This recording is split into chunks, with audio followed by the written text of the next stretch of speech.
You've been nothing but a thorn in my side since day one.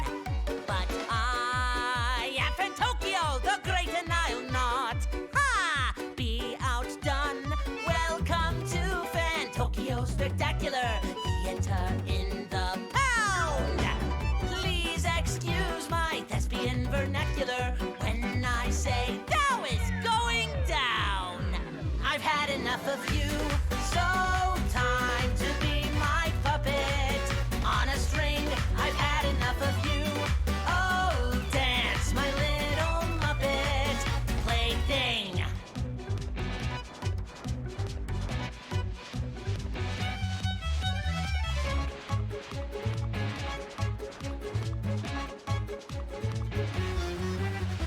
Now, the audience is thirsty for fun.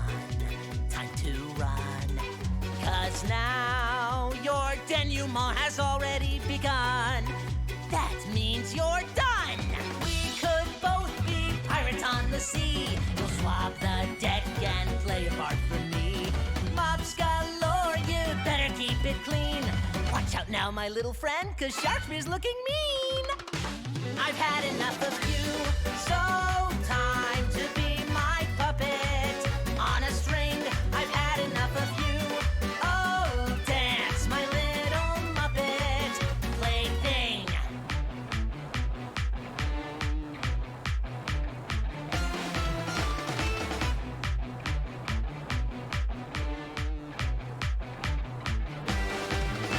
A battle like no other. Better move, 'cause here's another.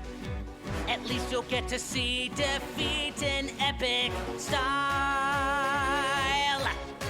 The audience is primed, each attack right on time. Seeing you entwined is so worthwhile. But why stop there at a lion, a bear? What's wrong, my petite cher? Why don't you smile? The final act is sure to be a theatrical plot twist worthy of a prize. Want a shot? You better be more tactical.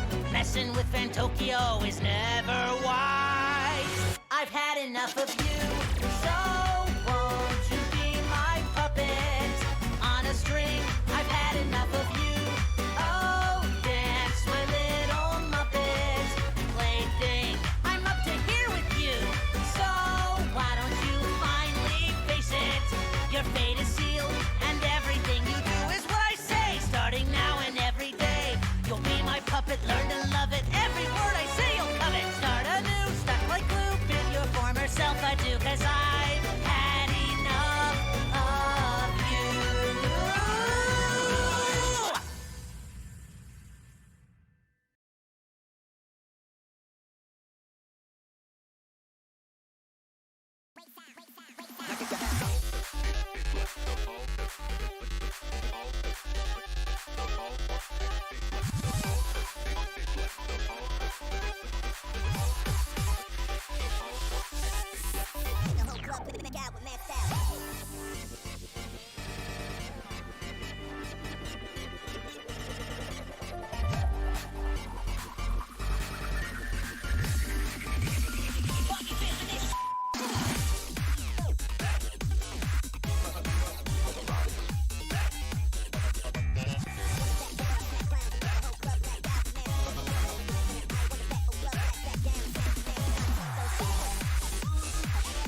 I hear you, Zim.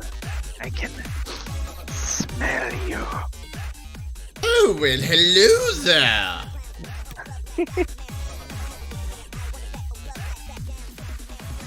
Got a few minutes before I get ready for work. Noticed that you're streaming. Figured I'd drop in and say hi. I figured you were going to work today. When you started talking, I was like, oh. I was kind of thinking maybe do Deep Rock or something today, but I figured you would be at work, and, well, I guess I was right, so, okay. Well, I mean, this is Wednesday. The place closes at midnight. So if you're gonna be around 1 a.m., sure.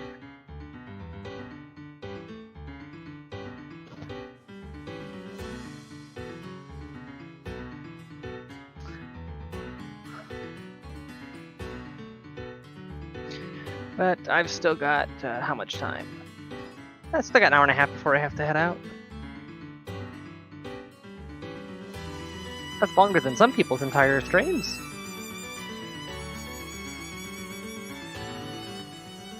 You what? I got an hour and a half before I have to head out. That's longer than some people's entire streams. Oh.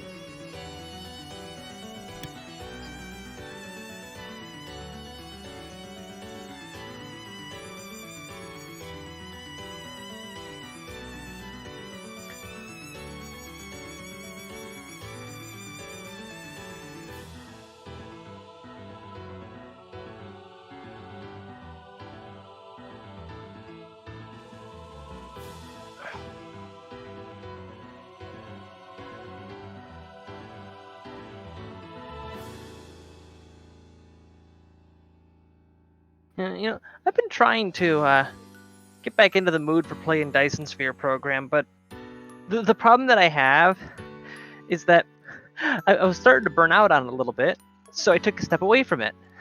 And then after I was like, okay, yeah, I could definitely play some more Dyson Sphere. Like, wait a minute, I don't remember how my factory works now. Yeah, I run into that every time I come back to this game. You end up spending the first half hour just remembering where everything goes. And half my time playing is more spent just being like, okay, how the hell am I going to make this convoluted mess work?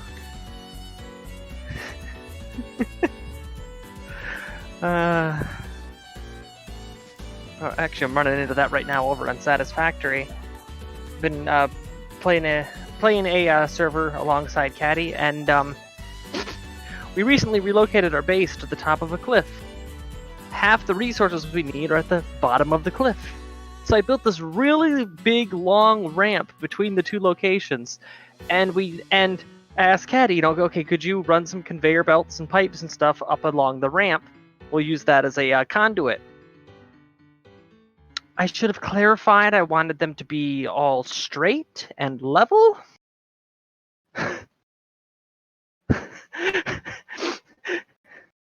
It is a horrible braid, but it works.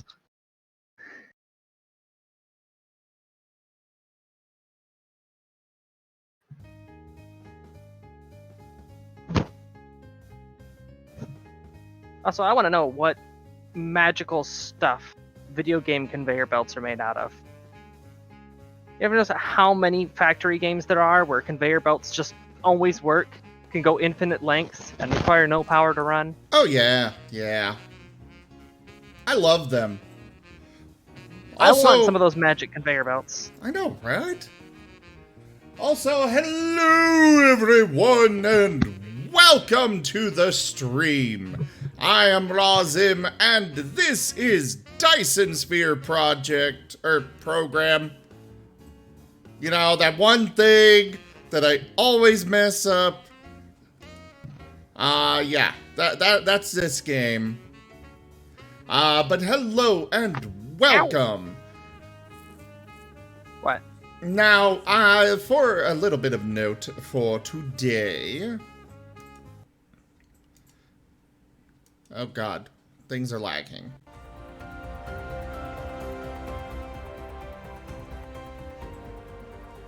Alright, so our Marten videos are discounted down to only 250 marks for today only.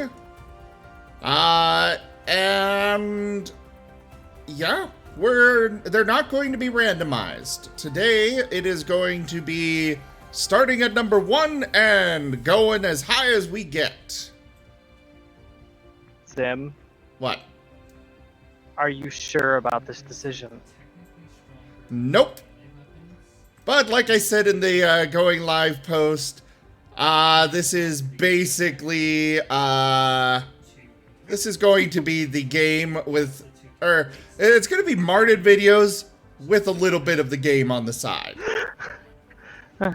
Okay, I'm only going to do 5 at a time, so we're good 5. there. Okay. Yeah, we'll do that. Okay. I mean, Wolfab already redeemed one, so that's 6 now. But it's only 5 from one person. You can't, I didn't say, but for... punish others for what one person does.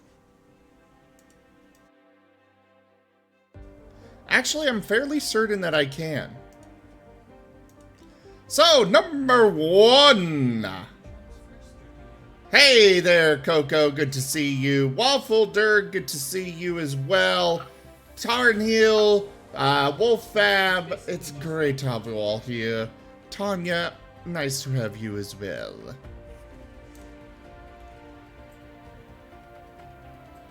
So for all of them, it's great. For me, it's just nice. I see how it is. I plead the 5th on the basis of, well, you'll probably kill me anyways. Yeah, I'll bury you in salt.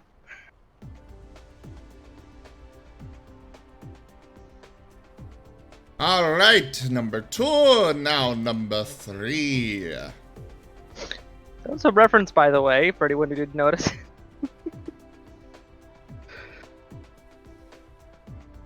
A reference to what? The salt? What about it? The rain of salt? The quest for salt? Number 4. This little guy is a, the other ones so far have all been sables. This one is a pine Marten. Just munching away. Number 5.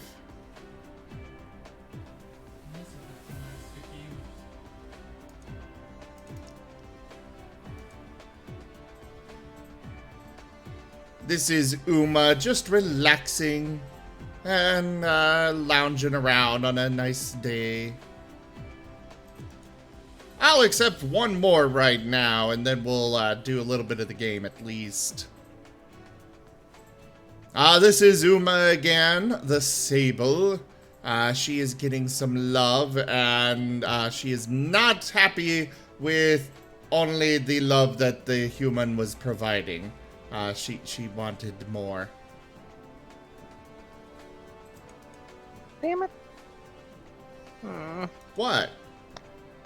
Oh, unrelated thing. Work thing. Oh. Okay, well, you know how I made that cool mask using L-wire? Uh-huh. Well, I had some L-wire left over, and the new uniforms still haven't shown up, so I decided to get creative. And I made a little logo on my shirt out of L-wire. Unfortunately, I was out of connectors, so I had to kind of improvise one with some wire splicing and hot glue. Unfortunately, it looks like it just did not hold up, so I'm gonna have to wait for the new connectors to show up. Until then, I can't use that shirt. Because what's the point of an L-wire logo if it doesn't glow? Yeah. And this is Uma again, being buried by leaves and munching away on them because Martens are happy to munch on leaves as well as, you know, everything else. They eat everything. All right. Now let's get some of the game going. They eat everything. They'll just, like, you know, wander into your backpack like they own the place and say, oh, yeah, this is mine now. Isn't it?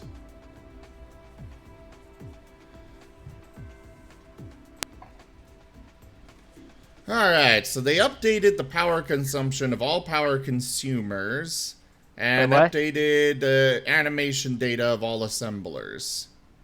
It looks Wait, like... what did they do with the power? Apparently they made things take more power. No! Yeah. Now, first things first, how the hell do I play this game?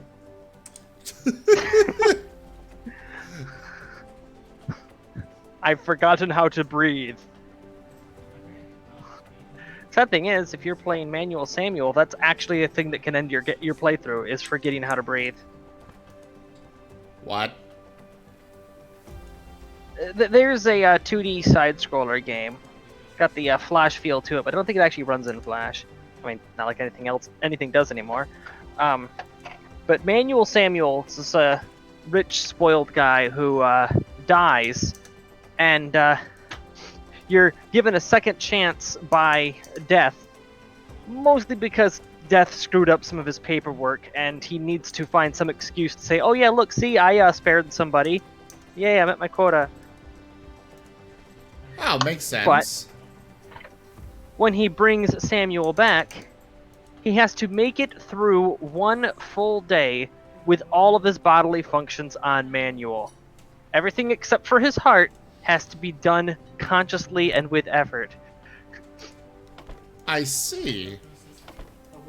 So you have to individually take each step. You have to make sure to keep track of how much you're breathing.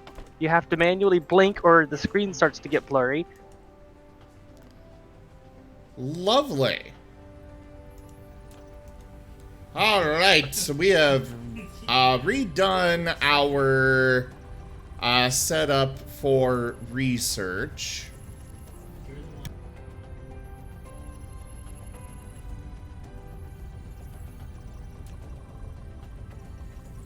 Why didn't I ever think to use a logistics station for research?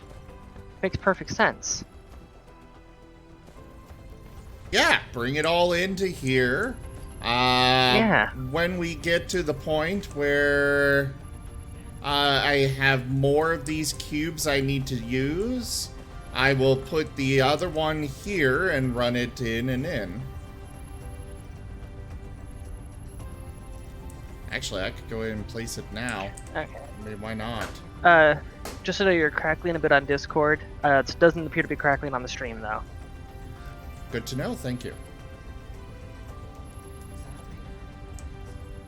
There. Yeah, that one's okay to be offline. I don't actually want that up and running just yet.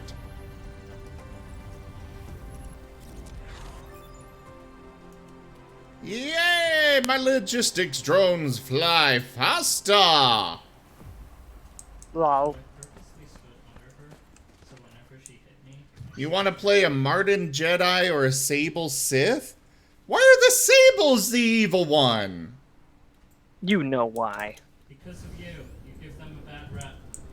I do not! Gee, thanks, Timmy. Hey, anything for the Rockets Foundation. See, Sable alignment is forced to be on a diagonal. The only good you can be is chaotic. The only evil you can be is lawful. What? Lawful evil, true neutral, or chaotic good. Those are your only options. It's a diagonal.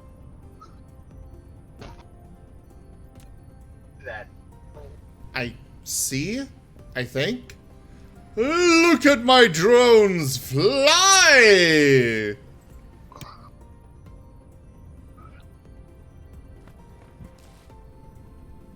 They're being kept aloft by the power of science. Like, literally, the reason why they took off was to go pick up some science.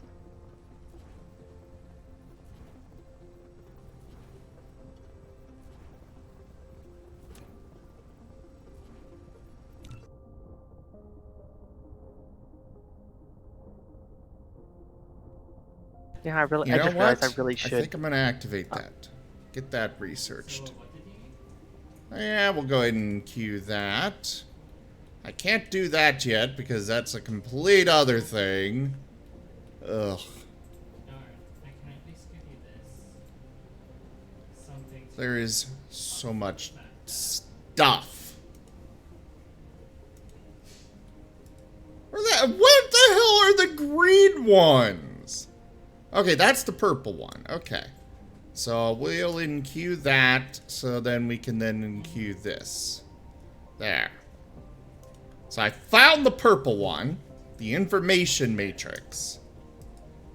God, I hate these matrix things.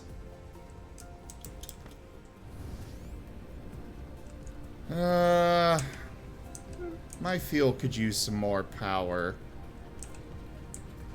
Oh well. Actually, not a well. You know- Here it is. No, I don't know. Please Them. enlighten me.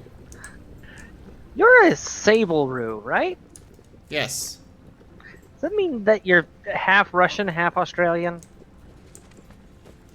Technically. That's horrifying. Why? Because those are two genetic sets that by themselves are dangerous. They should never be combined. Why not, Tanya? Well, imagine, if you will. Can't remember the guy's name now.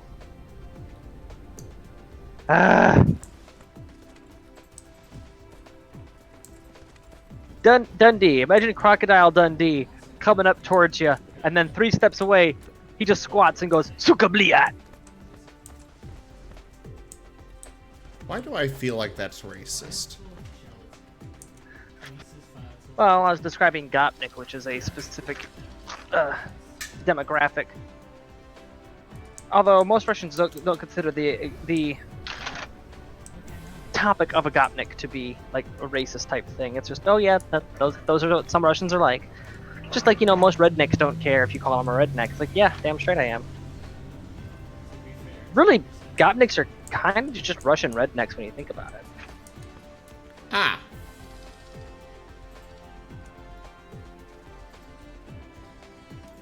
You're imagining a combination of Rasputin and Steve Irwin?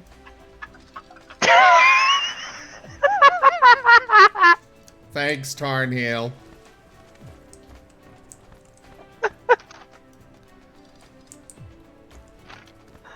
You see that bunny over there? I'm gonna go steal its food.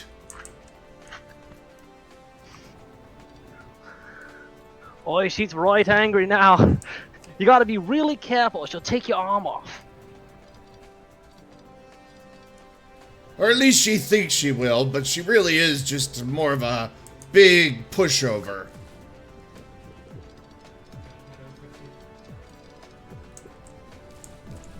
Unfortunately, Australian and Russian are two accents I cannot do reliably.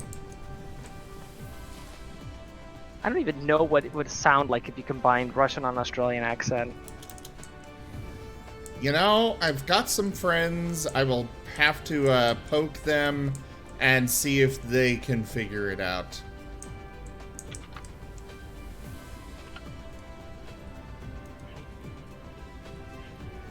Are you ready yet?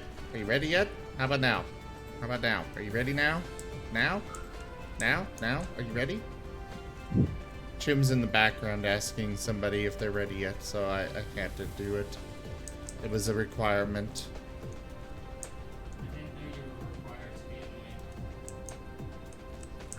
I am required to be entertaining.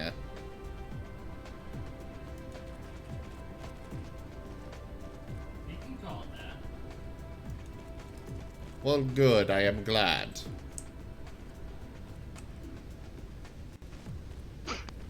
One of the things that I've noticed, though, when it comes to Australian accents, What? is that it's an accent you can hear even in text form.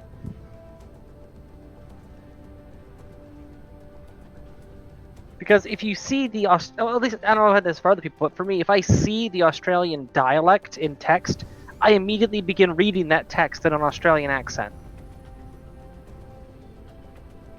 I think that works for almost everything. Part of that was I was lagging, which I apologize for. Yeah, I guess that's kind of fair. One of the characters I direct is a Gotmista, and anytime that I write out the text that she uses, as soon as I start doing the Gotnik dialect, I'm just immediately hearing her dialogue in that accent. Fun. Alrighty. We need to increase our diamond and titanium crystal production. But right now we are pretty okay on storage for the yellow cubes. You can never have enough cubes. No, you can't. You know what you should totally do? Oh wait, yeah, were you gonna like write your name on the planet? Yes, at some point. Yeah, that's the thing that you could totally do is, since the, science glows from such an extreme distance, what you could do is you could just have a second you are field. super, staticky.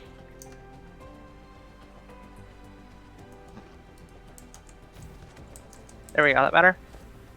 For the moment. Yeah, hit the microphone. So, you were Anyways, saying. yeah, just have an open field and just have a single conveyor belt that you just snake it back and forth and back and forth and back and forth to make a solid glowing sheet. Why? So the planet glows in the dark. We can make this better. You know, that sounds fair. oh, one step further. Once you get to the point in the game where you can produce white science, what you need to do is make a solid square of blue science on conveyor belts, and then have a few bits of white in the middle of it, so that it's a BSOD. Resource.exe Lovely. has crashed.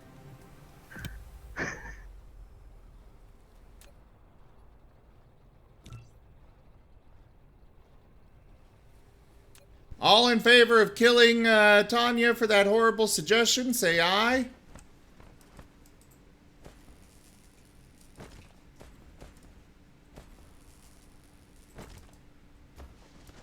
You can silence me, but you can't silence.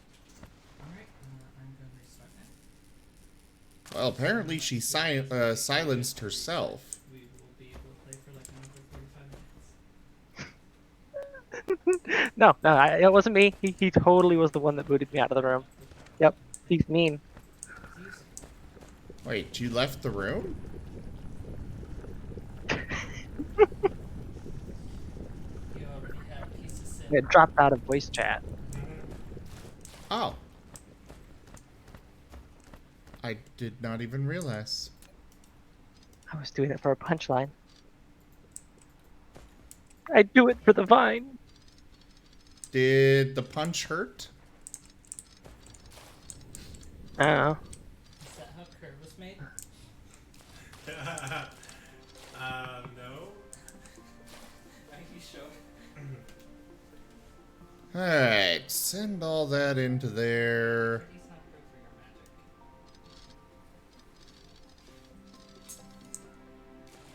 I hope none of the cards got bent.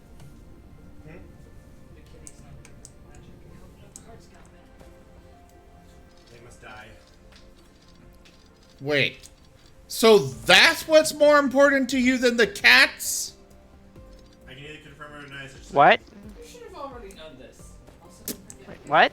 What's going on? So, Timmy will completely ignore all of us when there's a cat involved.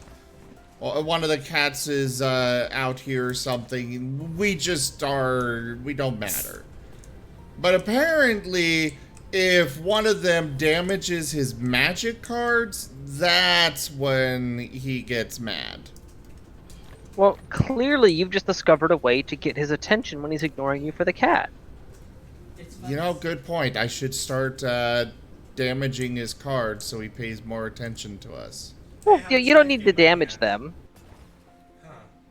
Just, you know, hold He them out of said his he would reach. Murder the cats, and you're like, oh, I'm going to do it. Maybe he won't murder me. So you have chosen death. Yes, I have. If you don't pay attention to me, I'll destroy your cards. So you have chosen death. Yes, I have.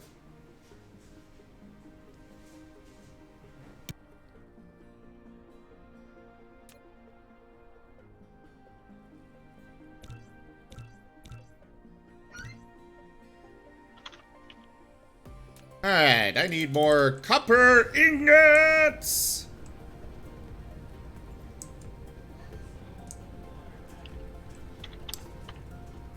I don't know, Jim. Probably the same reason why nobody ever refills it. I haven't used it.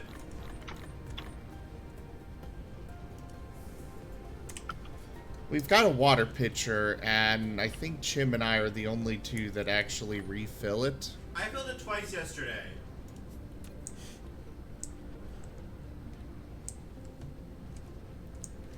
Okay.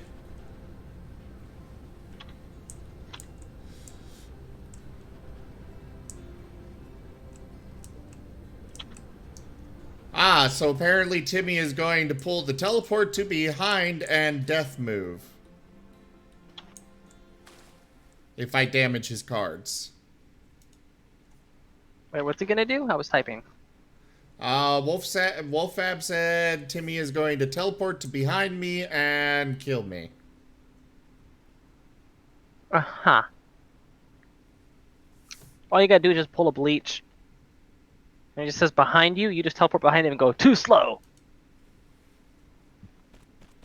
You know, Timmy would probably get that reference. I unfortunately do not. Wait, you're going to teleport behind him and kill him? So, He can't in that take particular Jim's scene, for yeah, Tavis they're and in move. some kind of argument. I can't remember what it was, but one of them does the whole teleports behind you thing. And it's like, right behind you. Another guy who was in a sitting position, it blinks behind him. It's like, too slow. Then the guy, behind you, too slow. Behind you, too slow. Behind you, too slow. And they start moving backwards, one step at a time, continually teleporting behind each other, slowly making their way out the door and down the road as the other person in the room is like, hey, what are you guys doing? Stop! So they're chasing them down the road as they're continuing to teleport, going off towards the horizon. I see. I still don't get it, but I see. Because it's making fun of the teleports behind you meme. Oh.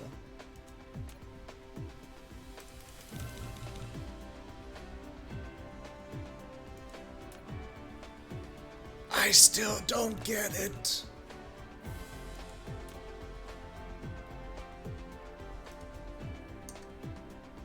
All right. So,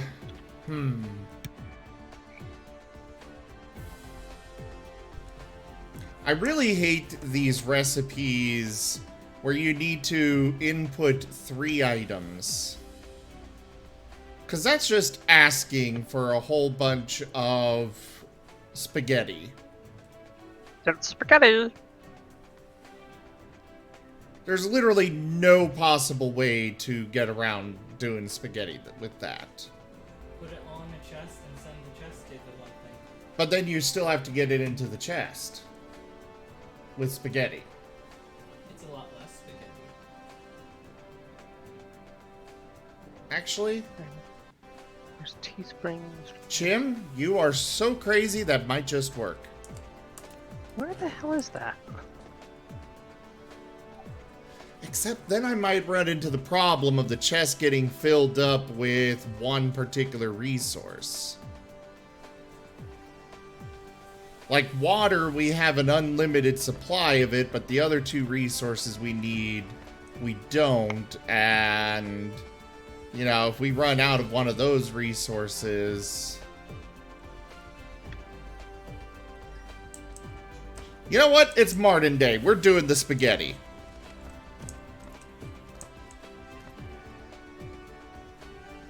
Speaking of, you guys can do more Marten videos now.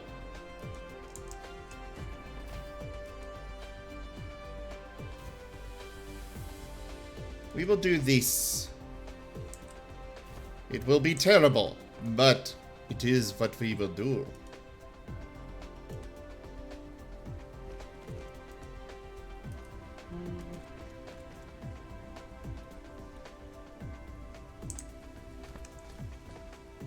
Now this one is the easiest, mostly.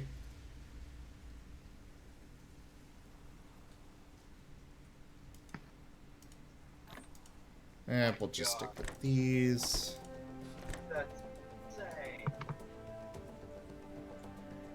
Is it, Ordo?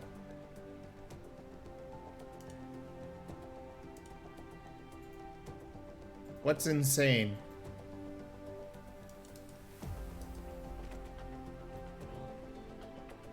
So this guy, he's got some AR set up in his around his computer. Uh-huh. He has several virtual displays and some nav points for the VR to be able to maintain tracking and such. Okay. But more specifically, his chair, the foot pedals on the floor, and the physical joystick that he has, even some button panels that he has set up, are at their corresponding locations of the airplane cockpit in VR. Interesting. So it's a AR full immersion thing. Coco, we're not actually doing the randomized rolling for Marten videos today, but that is it for now. Let's go and get these ones up. We're just starting at number 1 and go until we run out. Yeah, no more for right now. We're good. Alright, so we got Tarn Heels, number 8.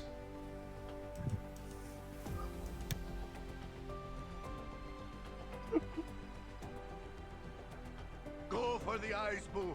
Go for the eyes! Rusk! Oh. And then number 9.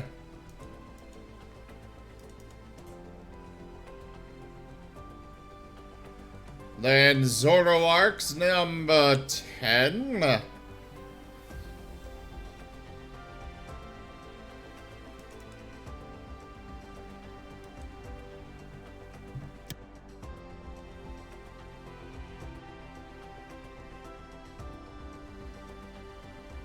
Hey, Zim, could you say something?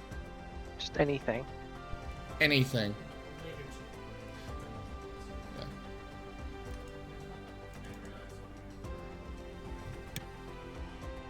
Huh. I'm hearing you 3 times somehow. I have no idea where the third loop is coming from.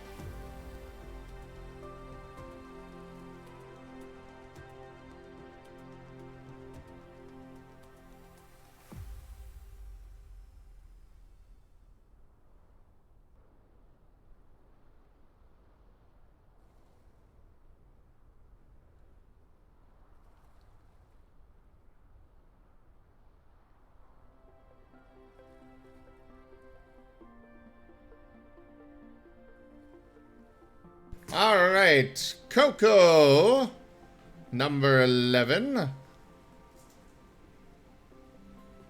Sorry, I was working or figuring something out in real life here.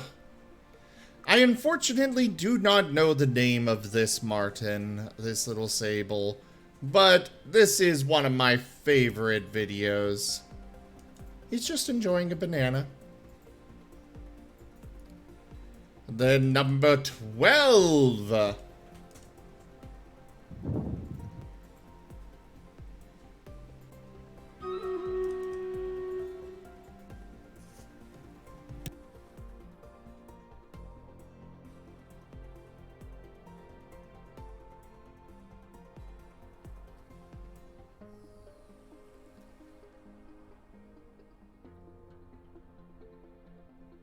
So this one we actually have a duplicate that's longer, but oh well. I'll leave it in here. Number 14.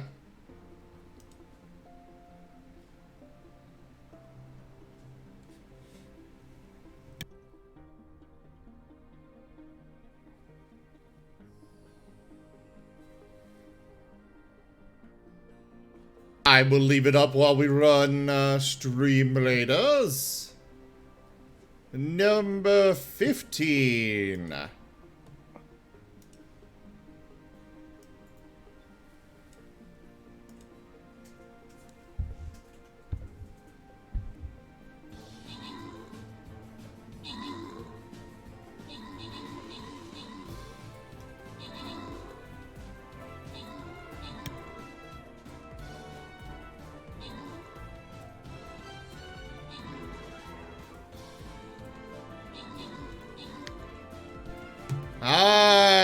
Odd sucks. We are not doing those right now. We are starting from number 1 and go until we see how far we can get. And I think we have 2 more here. Ну вот, короче, Бадди остался один в комнате и кое-что наделал. И притих. No crowns to give out. Что? Бадди чуть-чуть поиграл. Что это такое?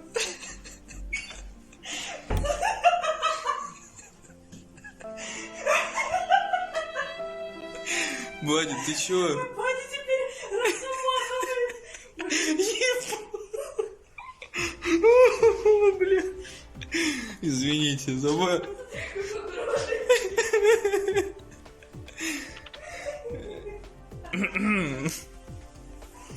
Наташа. And now, number 17. Зато снег как будто выпал. Бадди, что скажешь в свое оправдание? Ну, это, конечно, всего лишь пенопласт. Ну вот. Yeah, spraying a Marten with water doesn't work. They just attack. Mostly to try and drink the water.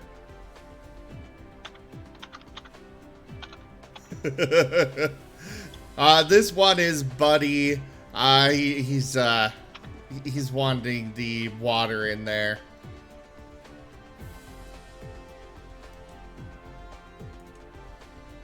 Alright, back to the game.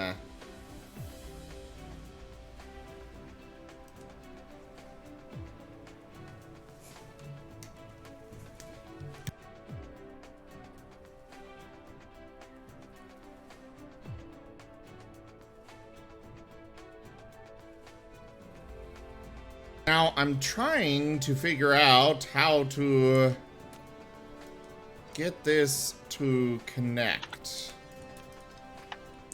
Because apparently the curvature of the planet is saying no. I guess we could move that one to like do it this way or something. It's not pretty, but as long as it gets the job done, I don't really care.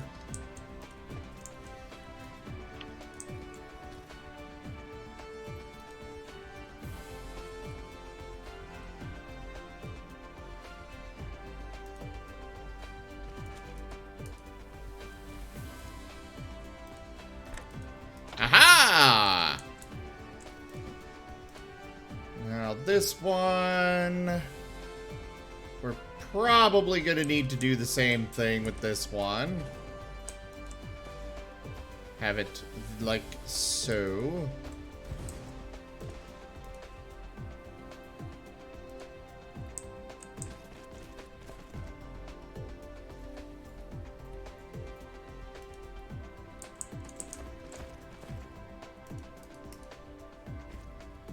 And put this there. Alrighty.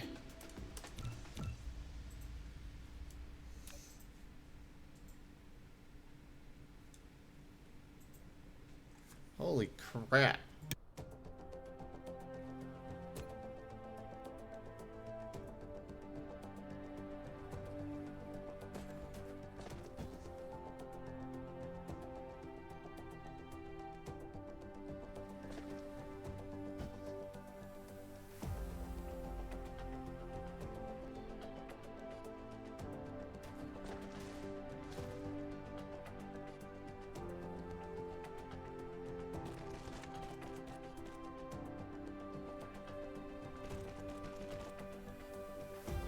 Alright.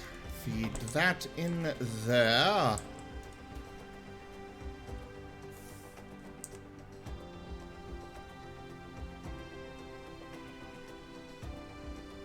What'd you just place midair?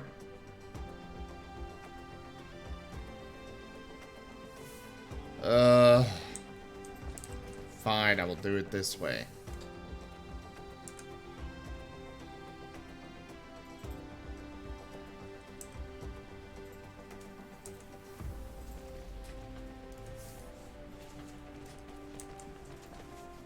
Hopefully that'll work. And not mess up things. Bloop. And not just because of obvious reasons. Yay! We have the information matrix now. Games up.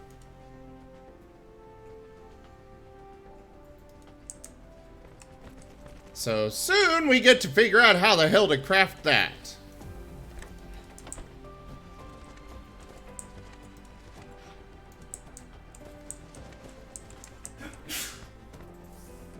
Bless you. What does your name mean, Bear?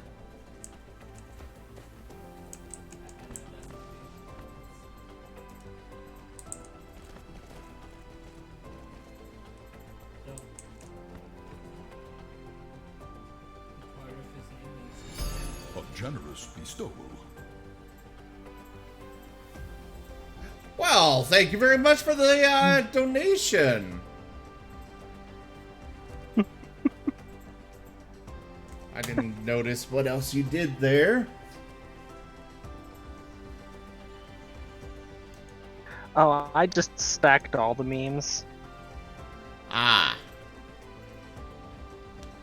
I used wordplay to combine losing the game, by the way you lost, with Rick Astley. And the gift that I tagged is lost that turns into stick bug. Oh, and the amount that I donated, it now says 420 in the donation thing. It says 14.2. Why's it gotta be all mathematical like that? Here you try me.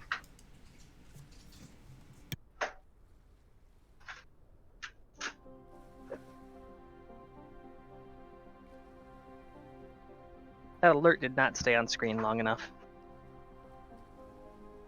I'm not saying that just because of my meme, it actually did fade too soon. They're not supposed to stay on there that long.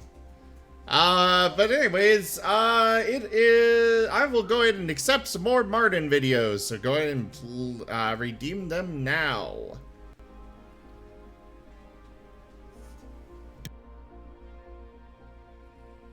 I'll accept about, we'll say, 5 to 7.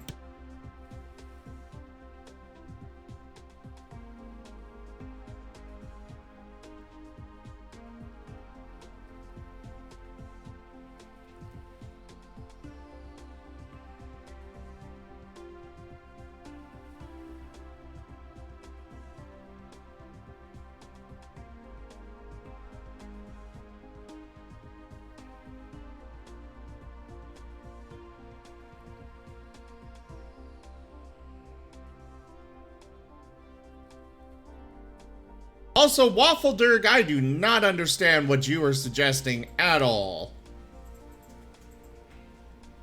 And it looks like nobody... Okay, there's one. Just making sure. Alright, number 18.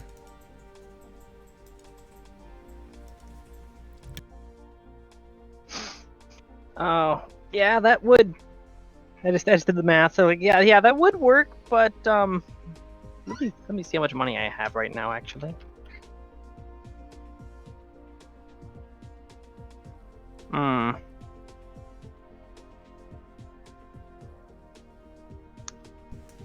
I can has more?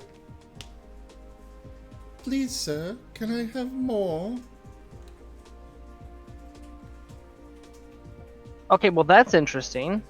So, I got the Streamlabs Pro thing so they could add the gift to that. I was like, okay, and I'll just immediately cancel the subscription so that we don't have to worry about recurring billing.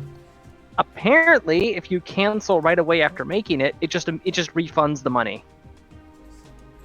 Huh. Interesting. The subscription, Well, the subscription, not the donation. Probably because they've had a lot of complaints about people not realizing that that is something different.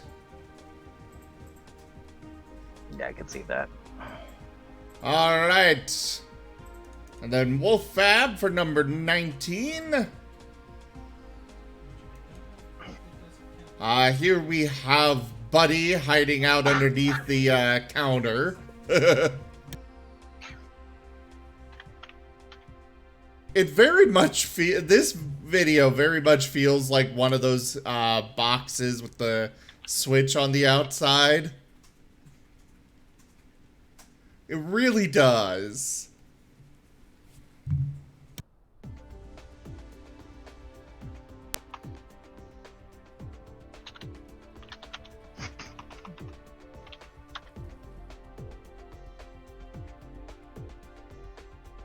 And now number 20 for Odd Socks. This is Uma fighting the bane of Martens, the lemon.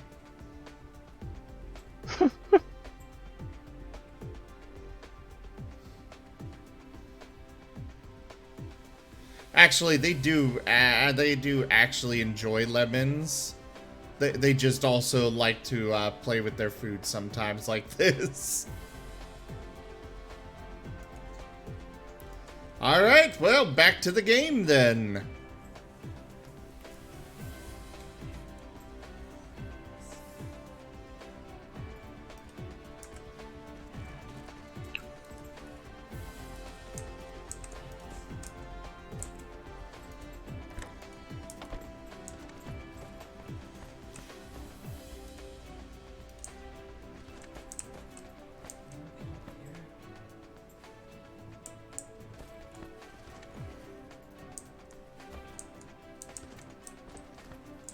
Don't kill it, don't kill it.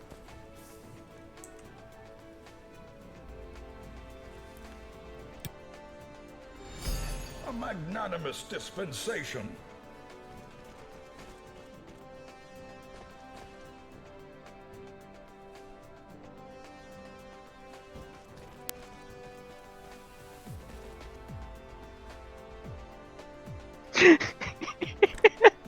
It's still removing my 0. I'm not allowed to have zeros.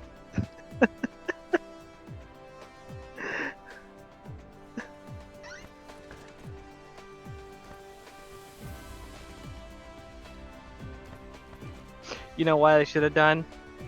I should have had it be 81 cents.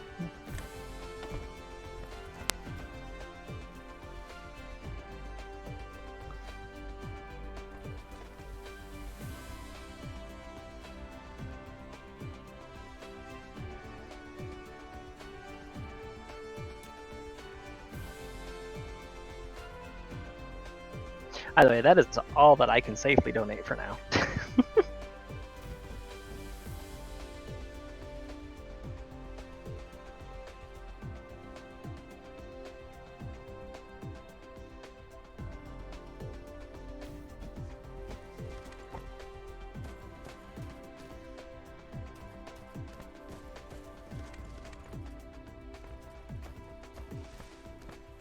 Zim, are you muted? You know, it would help if I weren't muted, but yes, I was. It's like you were silent ever since I made the donation. I'm like, I know I didn't break him. It's not that easy. Yeah. Oops.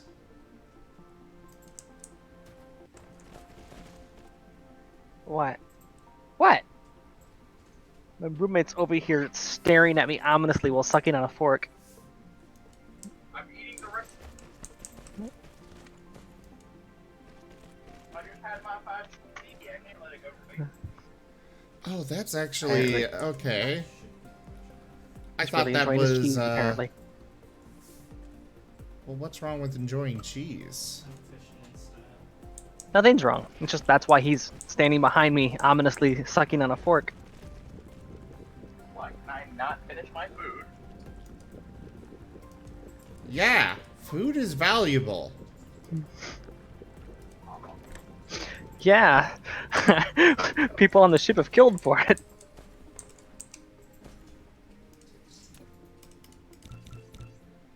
Alrighty. Although I guess technically if you're a carnivore, then yeah, you have killed over a meal. Well, Eat my yes. Salisbury steak. Maybe that is too corrupted. 3 minutes. Open it. Bring this over to here. Connect it up there. You had a blank.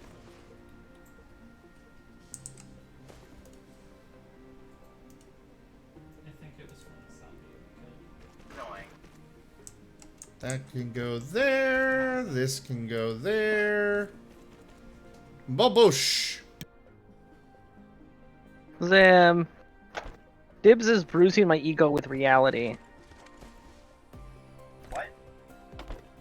How am I boosting your... I said bruising. Oh, good.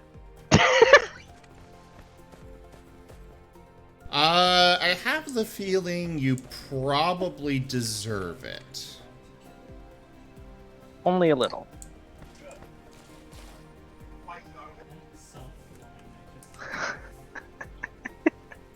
Are you still on it?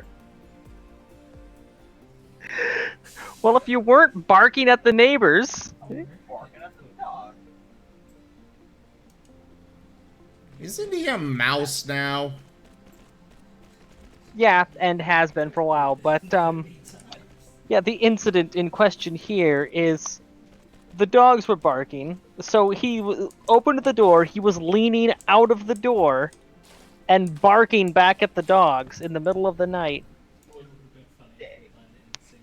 So I pull him back. Middle of the day, don't let her lie. So I pull him back in, and apparently I had grabbed his arm just the right angle that it created a stretch mark in the process. Oh, so you abused him. Apparently. It's alright, Dibs. We have it on as a recording. Her confession. How long ago this was? Yeah, how long ago was it? Like 8 months? Like 8 months. And they're still there? Well, there's stretch marks, they don't go away. Because it's damage to the fatty layer of the skin. It's literally damaged. Unrepairable. And I can't do anything about it. And you're like, well, you deserve it.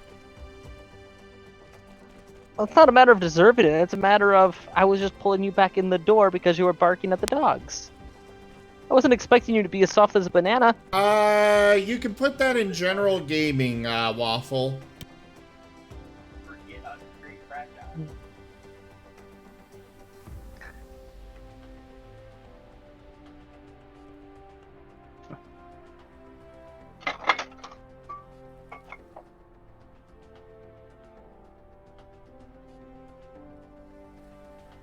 Dibs is very squish.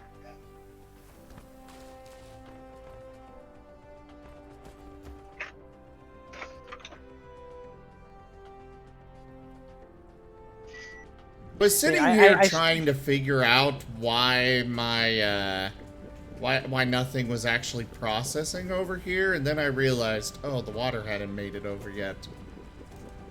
Oh, I was gonna ask if you remembered to turn it on. Yeah.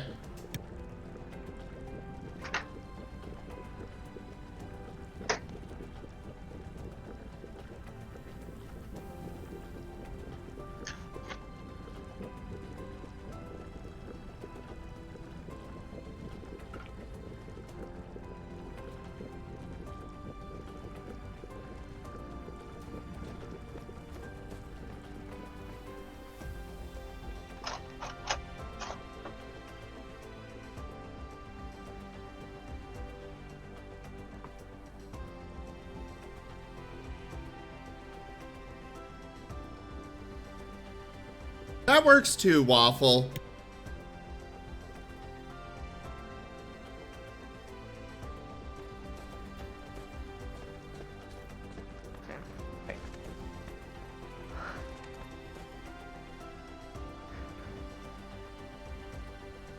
Okay, well that's not confusing at all.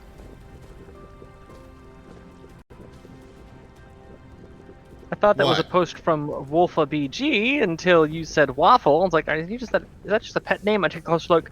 No, it's Waffle Durg. Yeah. So the names are the same color, the same shape, and roughly the same length. Oh, hey. Apparently you can directly extract fluid from the storage tanks now. That's a nice Yay! update. That's just quality of life right there. Yeah.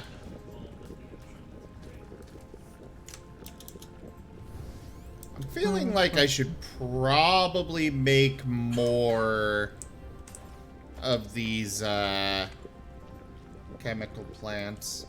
I don't know, let's see here. We are producing...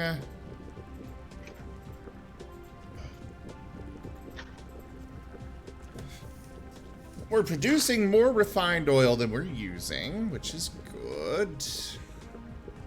Let's see. We're consuming more hydrogen than we're producing, but I'm not really worried about that. I'm still upset that they increased power costs. It was difficult to meet power demands before. Now I'm not going to have any choice except to lean super heavy into just dedicated energy fields. I mean, I get that's kind of the whole point of the game, is that you're trying to build the ultimate energy device, but come on, man.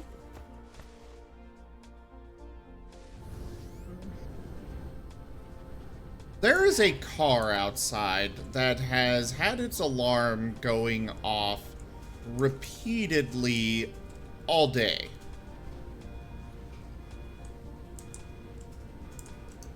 Have you contemplated murder yet? Well, yes. What else would I be contemplating? I mean, specifically murdering the car and then the owner of the car. Oh, no. I haven't done that yet. Oh, I feel like this would solve your problem. I mean, you could just Possibly. murder the car, but then they would just go get a new one. If you murder the owner as well, then you're solving the problem into perpetuity. You make a very valid point. Besides, the car is a machine. It must be destroyed. Unfortunately, it is one machine that is impervious to all of your attacks. I've played Street Fighter. I know that I can destroy it. Yes, but you are a monk, and your flesh is weak. Ryu is a monk.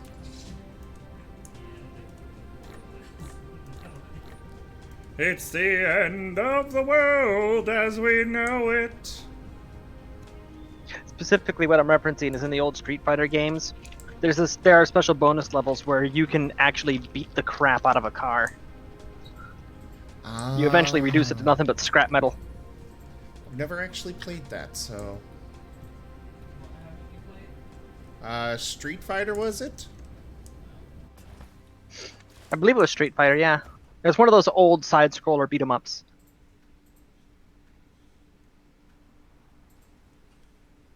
Where the hell are all my found... Oh, there they are.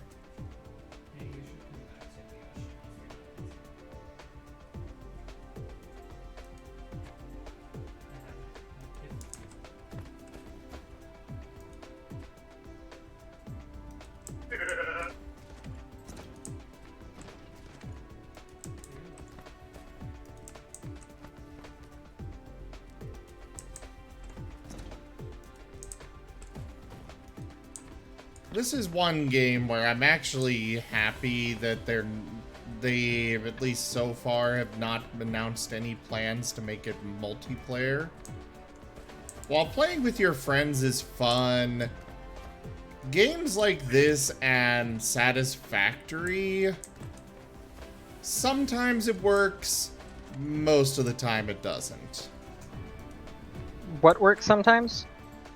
Multiplayer with games like this and Satisfactory. Oh, yeah. Yeah. The problem is that if you want to have a multiplayer with resource management games, you need to be playing with somebody who can handle resource management. And they have to have at least somewhat of the same idea of what that means that you do. Exactly. It's that same idea that is the biggest difficulty. Like, Chim and I were able to do it pretty well together, but I've played with others where it's like, why the hell did you do that? It's like at work. One of the managers, she never has to carry a single meal tray.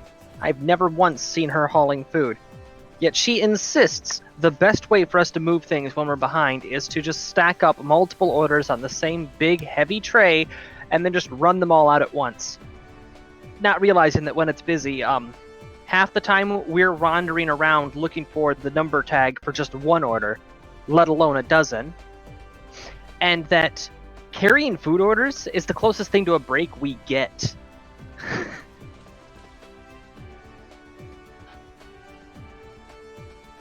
Because when you're carrying just a small amount of food, that's a lightweight load. That's what you get in between carrying big heavy tubs and pushing massive trash bins.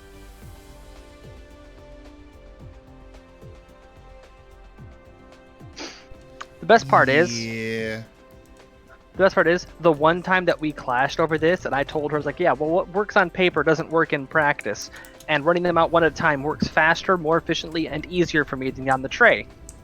And she's like, well, that's just not how I do it. So yeah, you're going to have to do it my way. Not 30 seconds later, Adrian, that she just sent out with a full order, full tray, massive, comes back with half of the stuff that was on the tray, saying he could not find where it went. And then some of the other stuff, he said, oh yeah, well, we have to edit this, and then I have to go on 2 runs now to bring condiments out, so on and so forth. It's like, see that? That's why I don't run tray orders. That is, I have dealt with managers like that.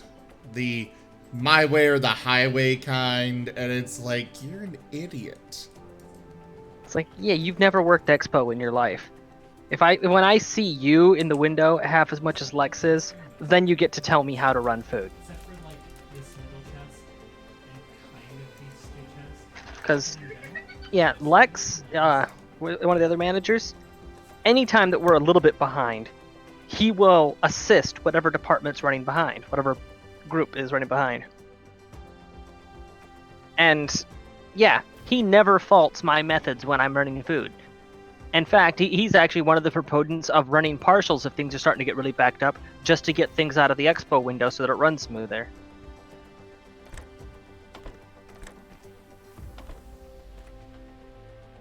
Yeah, I've run into a lot of managers like that. My favorites are the ones where they're telling me to do something that the corporate office is like, no, that's not how we do it. Well, fun thing regarding that, actually. Oh? Oh, go on. I was going to say, I'm sure that's not how it works for you. I doubt your job is a corporate one. Well, the bar is privately owned. Yeah, bars are usually private. And here's the best part. Lex has not only been working there longer and has more authority and more oversight, he is a direct friend of the owner, which is how he ended up being a manager there in the first place. And he says, Tanya's method works perfectly fine, get off her ass about it. Mm-hmm.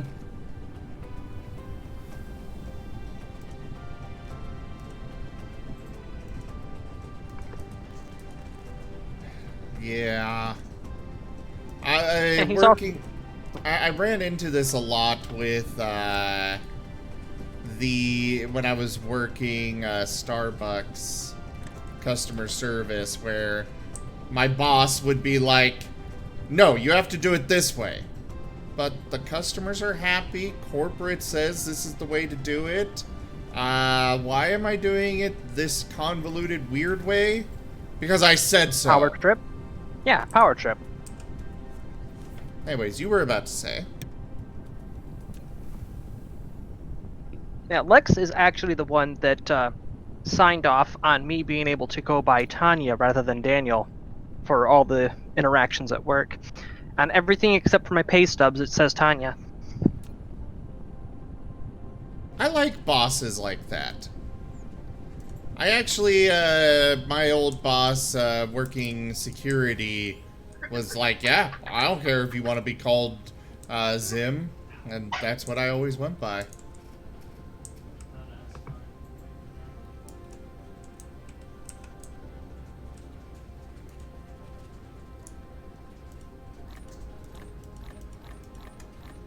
Though, apparently, there was some confusion at one point, where one of the residential directors were trying to criticize me to my boss, and he's like, "Who is that?" My boss used Zim, you know. And he's like, "I don't know who that is." "Okay, Tiny? Huh?" And they went through several different names, and the guy's like, "I've got no idea who you're talking." The big redhead! "Oh, yeah, that guy. I don't like how he does stuff." Well, too bad. He does a great job. Oh, I miss Tony. He was a great boss. Yeah, that's kind of how it goes, actually, with me, Lex, and Juan. Lex and Juan be my two main managers. The ones that normally tell me what to do whenever she's not around. Is that they're like, yeah, Tanya busts her ass. Tanya works really fast. Tanya seldom complains, and when she does complain, it's about something legitimate. And she doesn't participate in all of the scuttlebutt drama between the different workers. Irony being that right now I'm currently doing that very thing, but I don't bring it into the workplace. Yeah.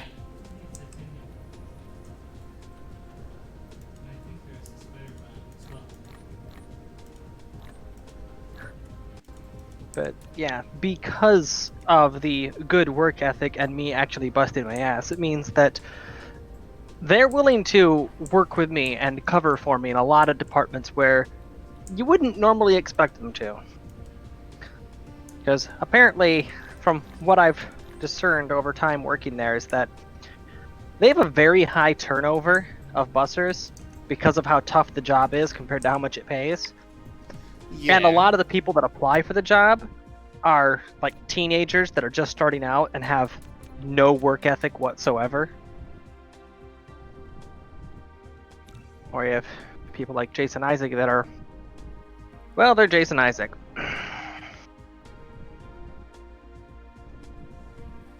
Alright, stream leaders!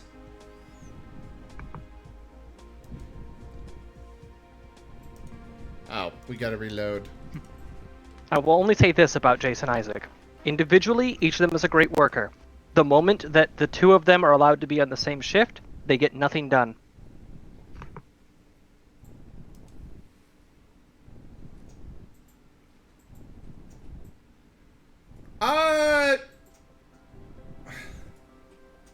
So Waffle, I'm looking at what you posted, and I swear I have tried that before, having the sorter go over top of a another conveyor belt to grab from the other one, and it would not let me.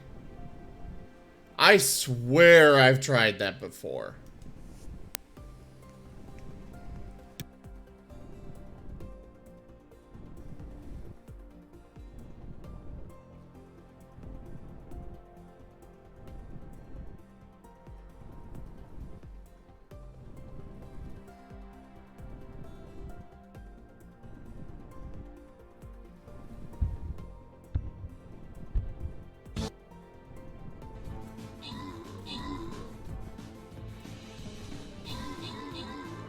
Yeah, I will definitely give it a try, Waffle, because I would love to do that.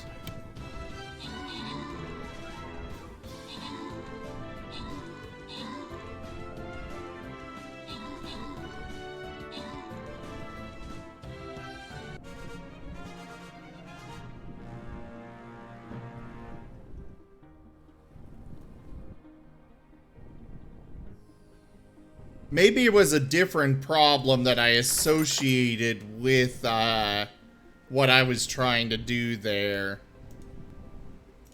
That is entirely possible. Also, what the hell are my quests for today? Because I said we wanted one, but we could just get the teleporter.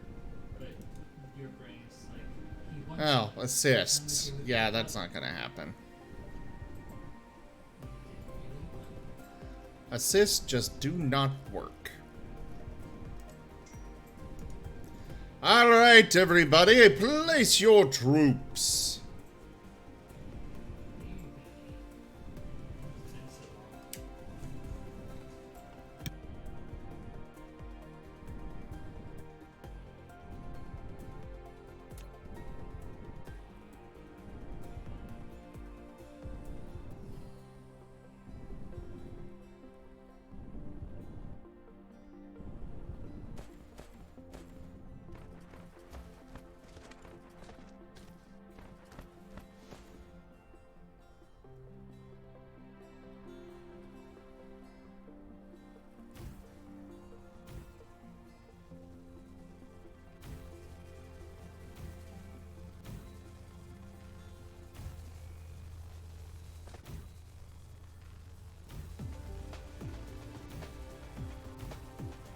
Alright, we finally have some accumulators in place. They are very rapidly switching between charging and discharging, but, you know, at least we now have all the power! There's my lovely little solar farm. Enjoy purgatory. Wait, why am I going to purgatory? Not you. Oh, okay. I have a life outside of you, Zim. That does not compute. It's full of sunshine, and rainbows, and happiness. But that's what I bring. Ah. All the Martens. Eh. I care not for the tree ferrets.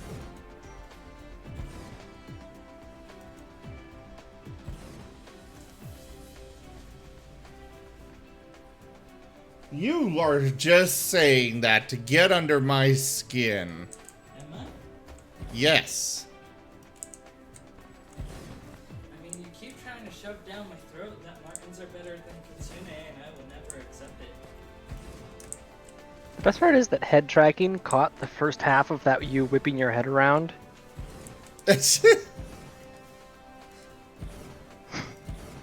It wasn't really a whipping my head around. It was more of a slow turn to glare.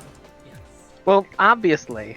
With ears that big, you just learn how to turn your head slow over time. I speak from experience. You whip your head around with the giant ears, and you're liable to take somebody's eye out.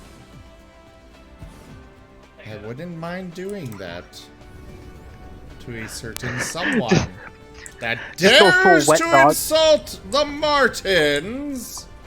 Just go full wet dog on somebody. Back. I mean,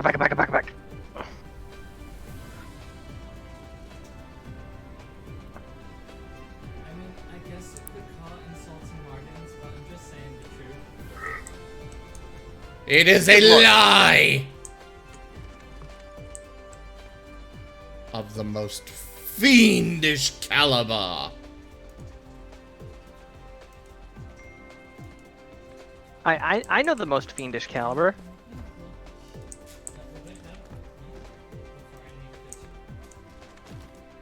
.223.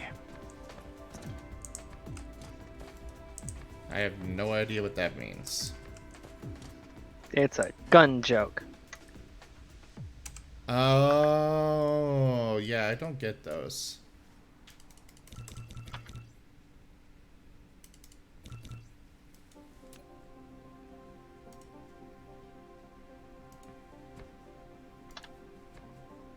It's not default magic, but there is something called the investigator. They're kind of a fighter rogue. If we split into magic, you could technically give it there. There is. Sorry, go. Alright, expand our power facilities. With all the solar panels. I am the upset. Why? I was all ready to do a learning time with Tanya, but you didn't ask why .223 is such an insidious caliber. Oh. Why is 223 an insidious caliber? Because it is a cartridge that thinks it's 5.56, but it isn't. It tries to convince you that it is 5.56, but it is inferior to it.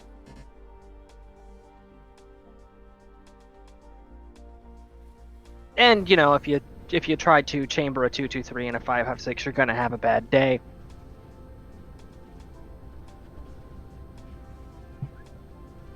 I don't understand it, but okay.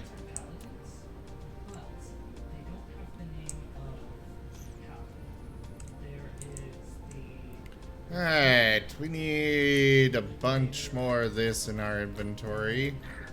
You know, I expand my inventory repeatedly, and then I just barely got 2 more lines of inventory space. And already, I'm already filling it up.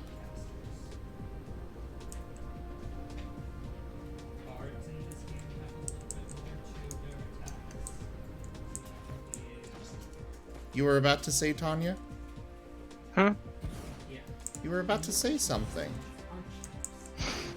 Well, basically, .223 and 5.56 are 2 different designations of the same overall shape of cartridge.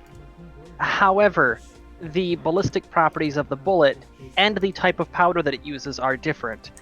And if you have a weapon that's only rated to handle 223 and you chamber a 5.56 in it, especially a 5.56 plus P, sorry, overpressure, yeah, you could potentially blow out your receiver.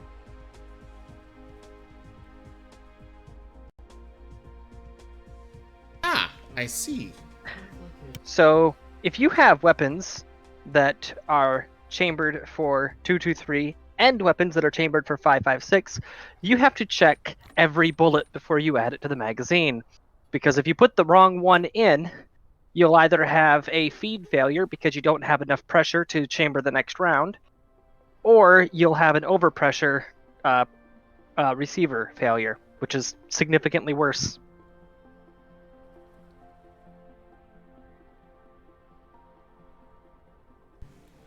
I'm gonna be honest. Literally everything you just said went in one ear and out the other. 2 bullets that look the same, but one has a lot more juice than the other. Okay, I think I understand that. Hello there, Nate! Happy Marten Day! Also, we should do more Marten videos. Anybody want to redeem them?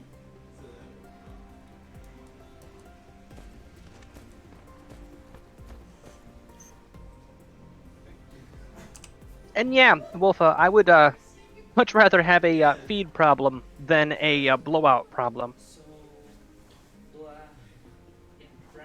It's like, oh, there wasn't enough gas pressure to cycle the next round. That's fine, I'll just manually cycle it. Okay, we're good to go.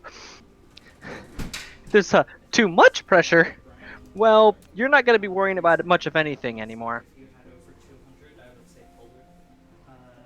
100 to 200. I'm gonna make one of these and see what it actually winds up doing.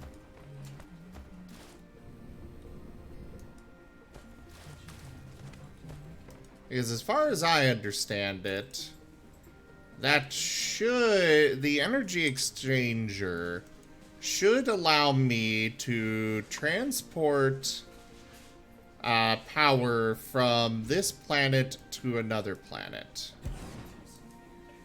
You have built a Here we go.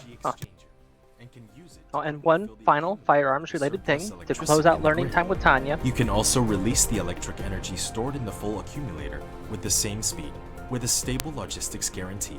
It can continuously supply the grid with power. That is not learning time with Tanya. Well, no, but you were cutting me off. Or cutting off the person in here. Alright, go ahead and continue. Sorry, I didn't hear him talking. Anyways, so the thing to close out learning time with Tanya is that, can't remember if it was during the Korean War or the Vietnam War, but during that time period, U.S. covert agents, in order to disrupt supply lines, they had fake bullets that they would go behind enemy lines and slip them into ammo stores that Russia was supplying them with. These bullets were full of small amounts of plastic explosive instead of gunpowder, so that if that bullet got fired, it would blow out the receiver of whatever gun it was in. And they randomly mixed these into ammo stores, meaning that that entire ammo store could now not be trusted. Not only that, but it sowed doubt and mistrust with the Russian suppliers that were giving them the bullets. Those bullets, those sabotaged bullets, still occasionally show up today. You will still very rarely hear about somebody having their gun explode because they had gotten their hands on some cheap ammunition, and it turned out to be the stuff that had just been sitting in a warehouse for the last 20 years. Interesting.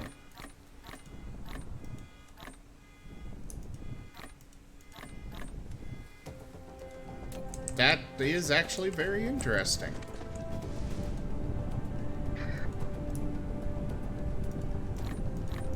Now, what does that have to do with the price of rice in China?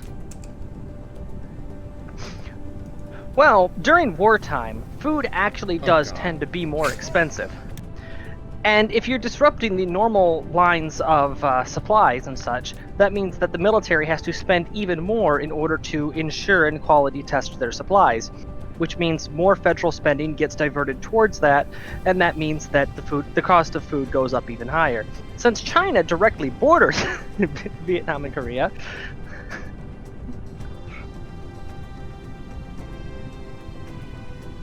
I just had to be a smartass.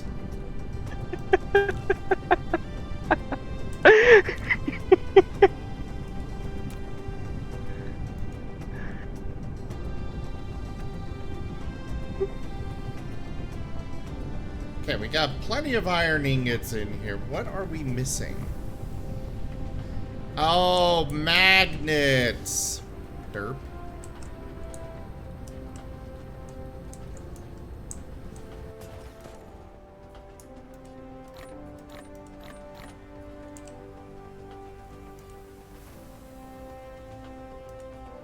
yeah, thank you, Wolfa, for clarifying.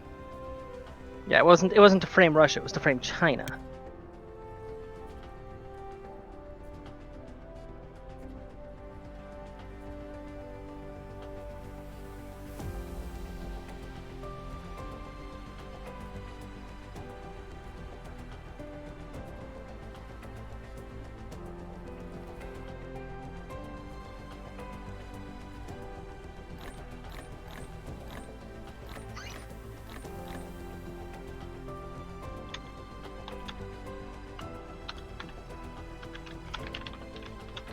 Alright,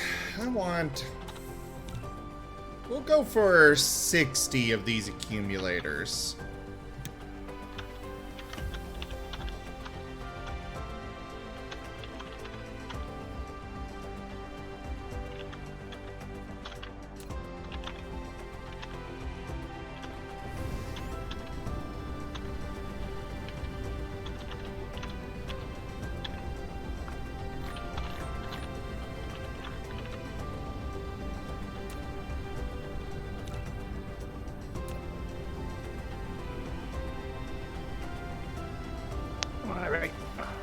to get final stuff ready before work.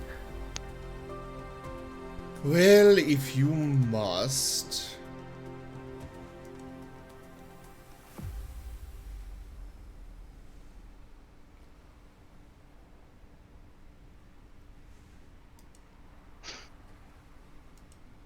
I'll be right back to pester you just a little bit more, and then I'm going to pester poor and defenseless drunken patrons.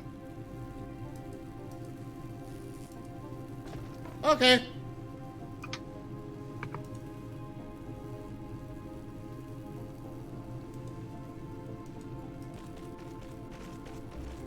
I can send those that way.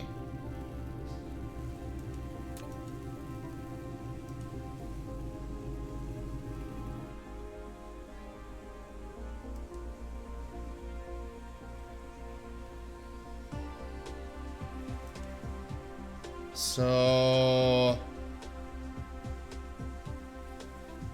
Okay. So that's how it works. Neat. I think we actually want more of them. But first we're gonna do another one of these on the other planet.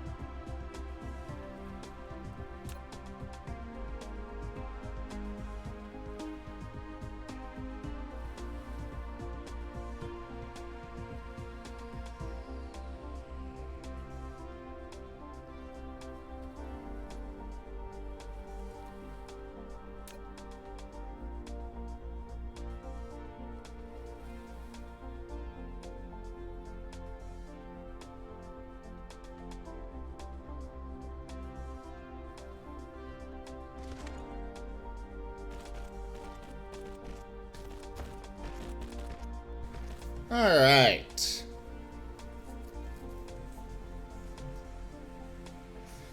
So we gotta head over to the other planet now. And set this up on the other end. Might as well go ahead and do that while these things are crafting.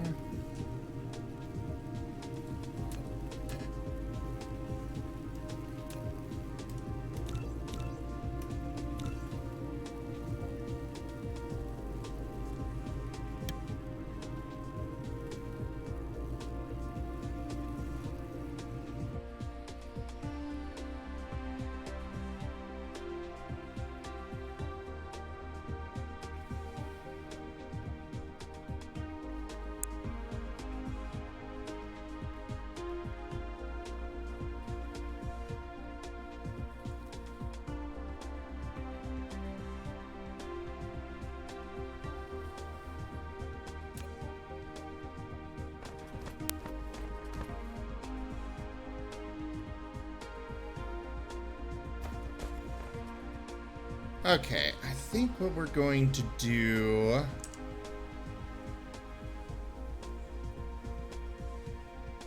We'll leave all of these on the list here. Get them all crafting, and then when we come back to this planet, we will actually do a... we'll actually modify it all. Or get automated production up and running, that is. Not that one. Okay.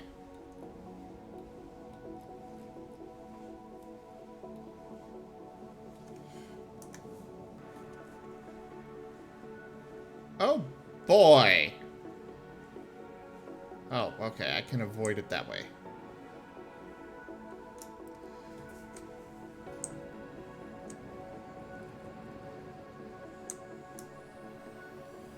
Maximum speed! Well, not quite maximum, but you get the gist.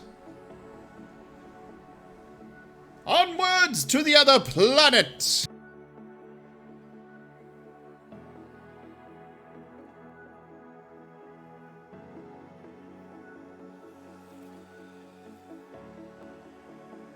Yes! Ludicrous speed!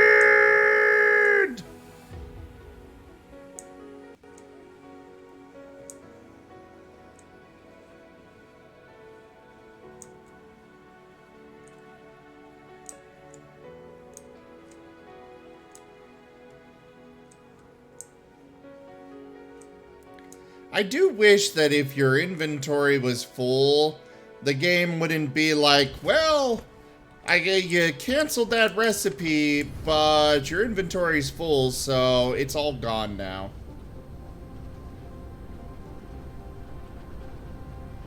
Alright.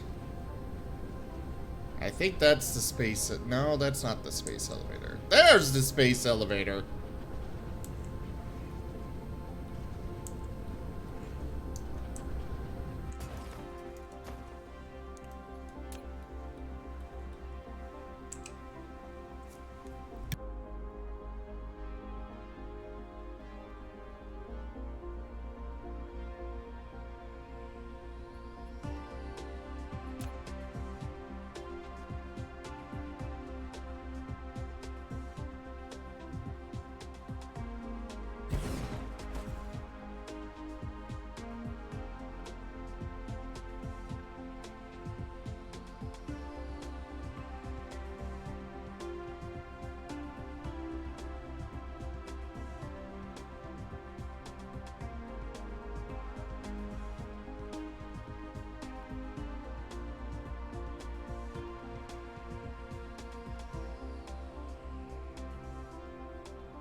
Is that actually going to be pulled in?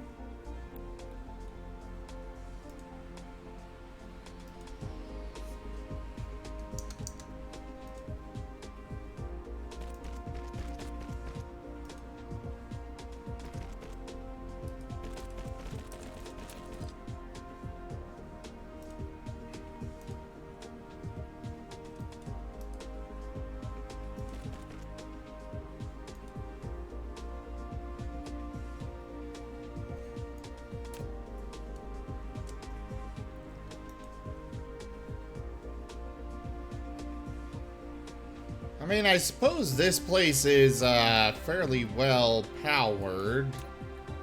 This planet. But still. I was kind of looking forward to setting this all up.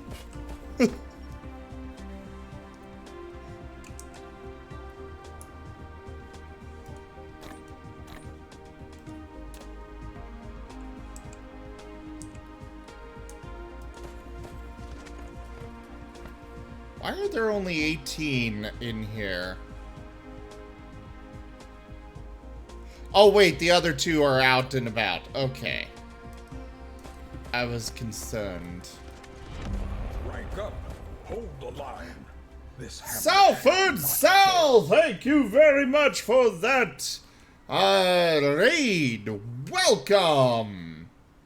Happy Marten Day to everyone. Let's go ahead and get some Marten videos up on the screen.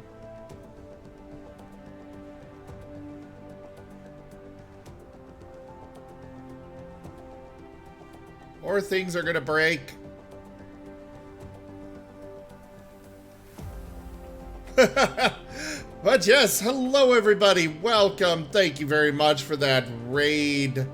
We'll go with number 21, the next one up on our little list.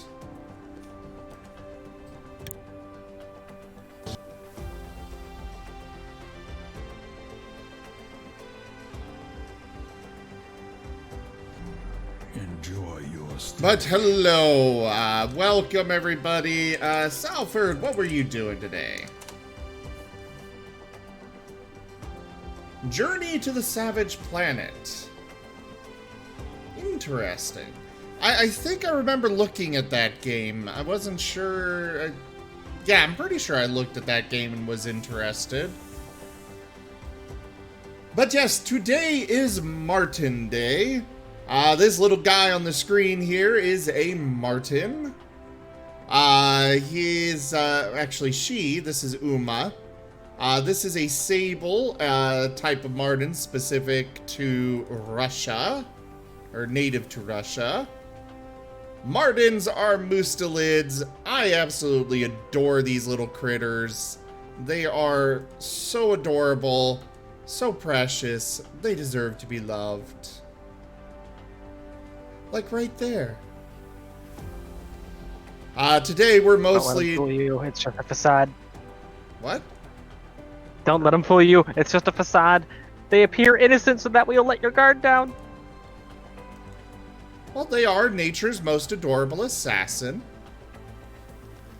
This little sable is Buddy. He's being given a little treat of a strawberry. But he's also in a very playful mood. Martens are omnivores. They will eat fruits, veggies, meat, plants. One of their... something that some of their owners will actually do is get them a bouquet of flowers and just let them destroy it. And by destroy, I mean they really tear it apart, but they do eat a lot of it. It's not just destroying. They just leave a lot of scraps of the flowers behind. Yes, they love eggs. They definitely love eggs. But we've got these Marten videos that people can bring up on the channel here. I try to spread awareness of them. Because very few people actually know what they are. But they are mustelids, so they're cousins of the ferret, the weasel, the wolverine. And they're just adorable.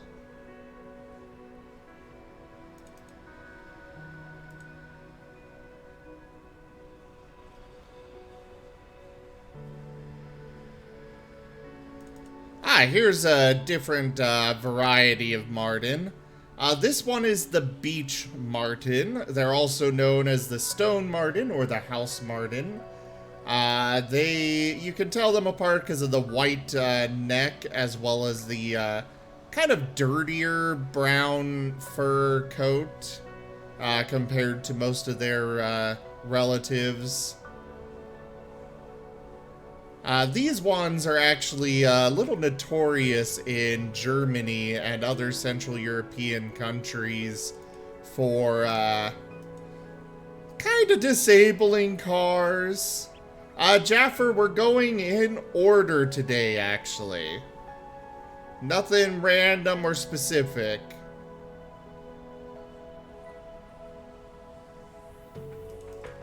Yeah, Sirio, the beach Marten does that. They have to get Marten insurance. But it's not their fault that the hoses are made out of fish oil. So they smell that fish oil and are like, ooh, food.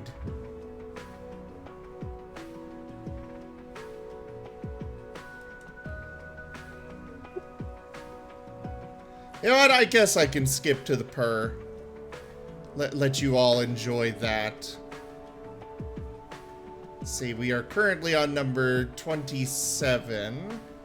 So I know where to go back to.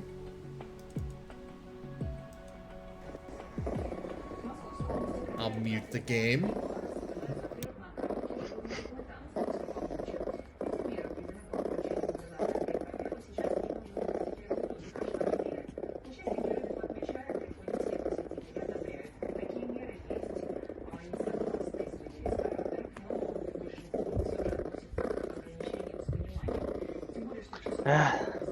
Hello? Who is it?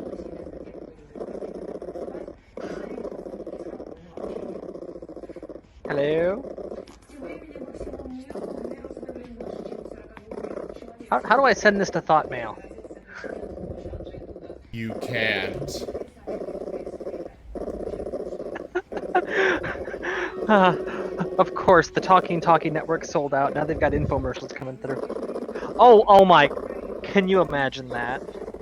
Yes, I Telepathic can. phone network. It just beams the adverts directly into your head. Now this I know one... Futurama did that already.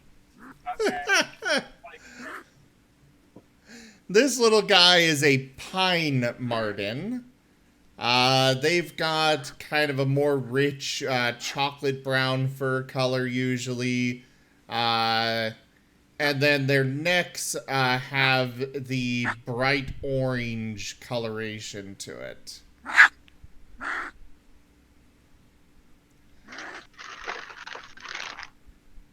So this little guy... So Martens are curious, more curious about humans than they are scared or anything.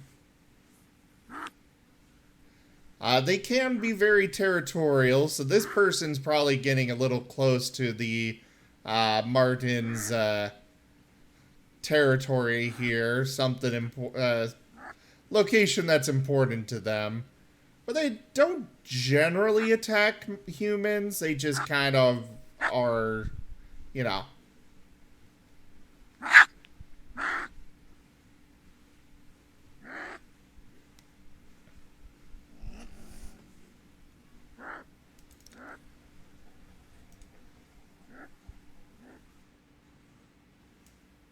Alright, one more and then we'll run Stream Raiders and get back to the game.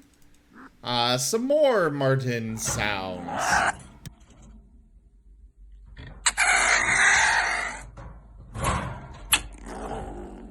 А так? Ты хитрюшка.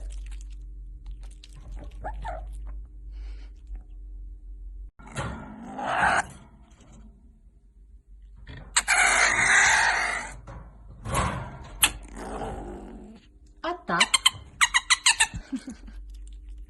Ты хитрюшка.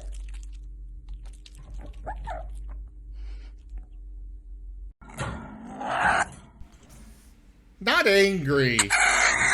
Uma's just excited here. Some of their sounds can definitely come across as angry, but they, especially right here, she's not angry. She's just excited. Alright. On to Stream Raiders.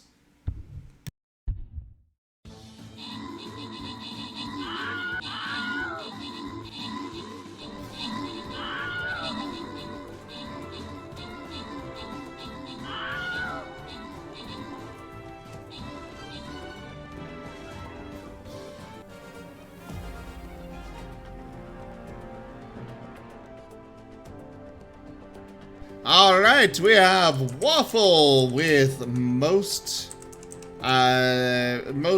max troops, and Wolffab with most kills. Now back to the game. For those of you that are new here, I am Razim. We're doing, today's a little bit different than normal with all the Marten videos. We do have them available for people to bring up, but today, you know, it's Marten Day, so we're just having a mini celebration with a whole bunch of them. But we are doing Dyson Sphere program. We do a lot of tabletop here, as well as variety gaming. We've got this game, we have City Skylines, Baldur's Gate 2. We just beat, what was it? Subnautica. We moved on to Subnautica Below Zero. We have tabletop games every day of the week except for Mondays and Friday. Oh wait, no, I guess nope, we do have one on Friday that's starting up. It's Monday and Thursday that we don't have tabletop games. Quick question. Yes? Do you intend on adding Valheim to that roster, since it's like the flavor of the month right now? I do have Valheim, and I have streamed it. I ask because I just bought that today. It's already downloaded, and I plan on cracking the seal after I get home from work. Oh, okay. You know what? I guess we've got enough power on this planet that we could go ahead and put some of these in here. Power to the planet.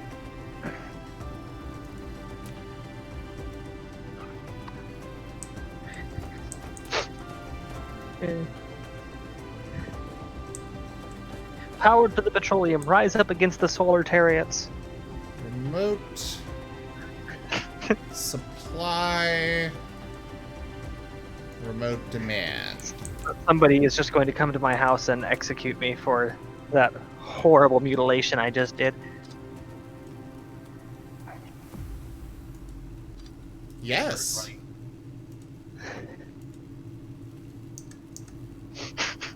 And Tibbs is like, yeah, you're right. I think I hear timber coming.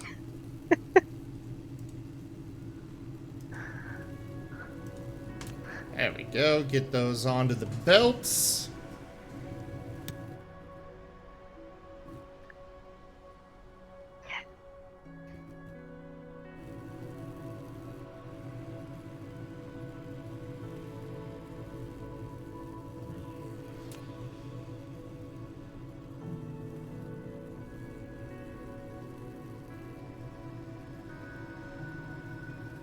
Wolf was asking if Red Flag is still Sundays. As of right now, we do not know if that will be continuing or not. Yeah. It's just not the same without the big slow lug. Well, it's more because there have been some issues with Chim. Are?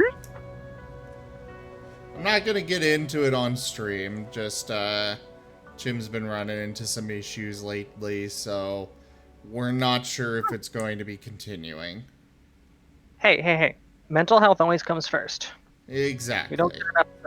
We don't get enough of that being helped with in this generation.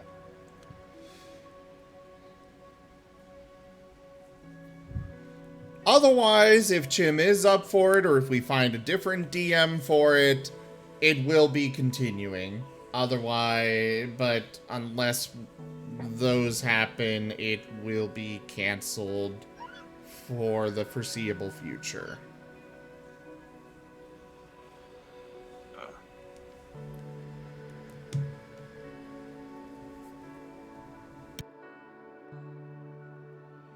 Well, I know that while my character was going through hell in every episode,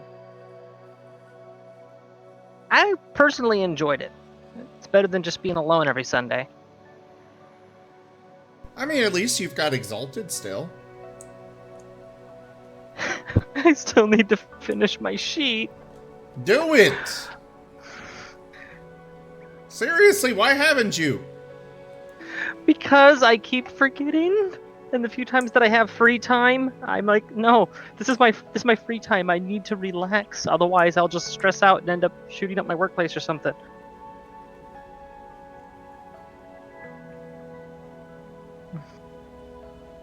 Well then.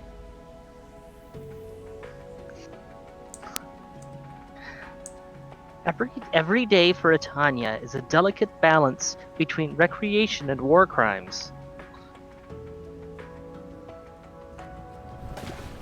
There we go. Made it back to our home planet.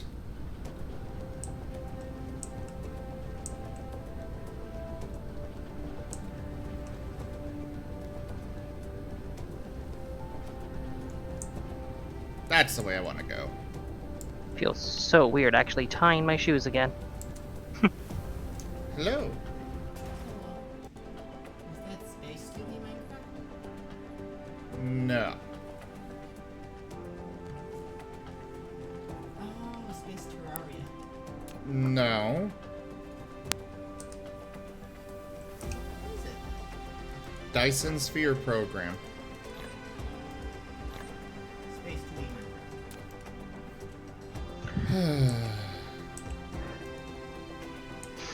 Jaffer, I have played so much RimWorld. Like, you don't even know. Let me look this up here. Playtime, 1,373.7 hours.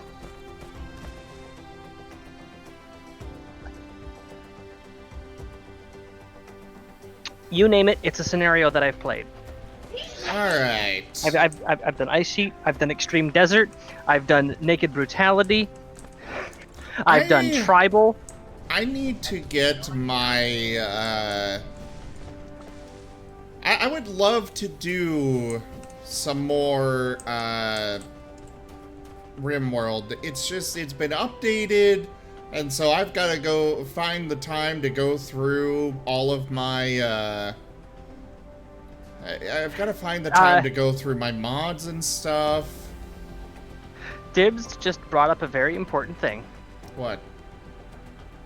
In 1,300 play hours, there's one playthrough I've never attempted before, and that is a no butchering playthrough. I'm not allowed to chop people up for spare parts. Oh. I could take that one step further, actually. Just go with a full vegan colony. They won't harvest organs. They won't eat meat. The only livestock that they keep is pets.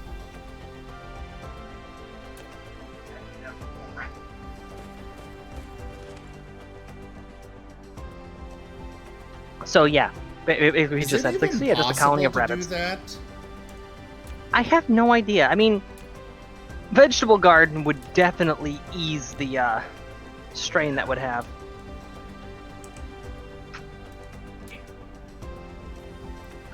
And because vegetable garden, it adds some meat substitute options.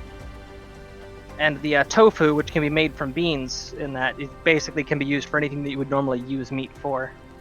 Fair.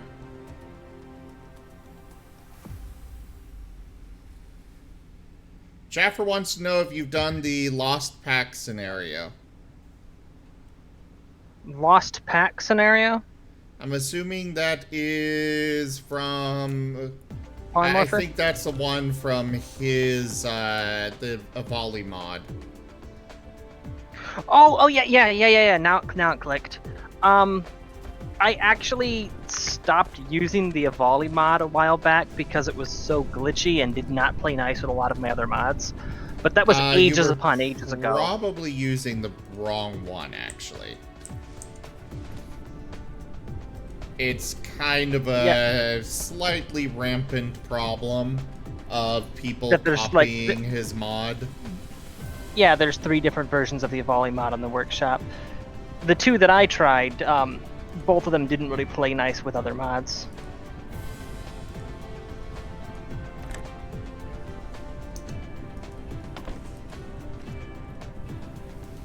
Sorry to remind you, Jaffer.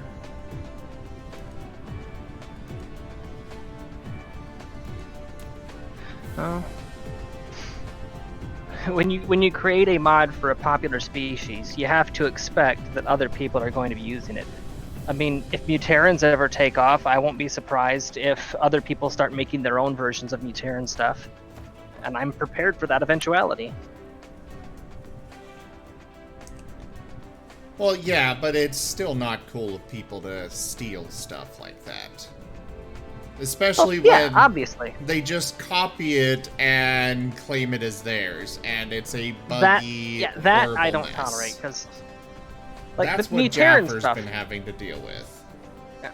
The Muteran stuff. If somebody makes a mod of it and says, "Yeah, I made my own version of this amazing thing that Tanya Sapien made," okay, I'm fine with that.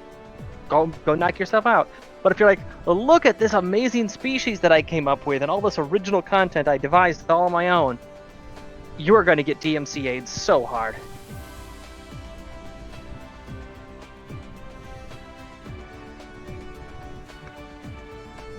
Yeah, they didn't steal the idea, they stole the code. Oh, they directly lifted the code from the mod? It's not hard to do with the RimWorld mods, unfortunately. It's very easy, Yeah, actually. That's just downright scummy, and in some contexts, criminal. Yeah, Jaffer's been fighting it for years. Well, you know what? I'm gonna go to the workshop. Give me a second. I can put in the search term Avali.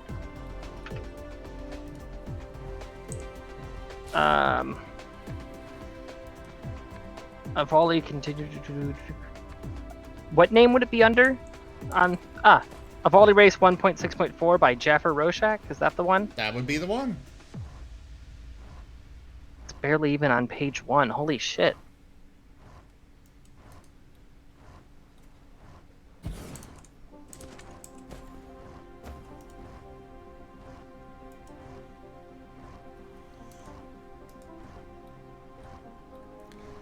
Yeah.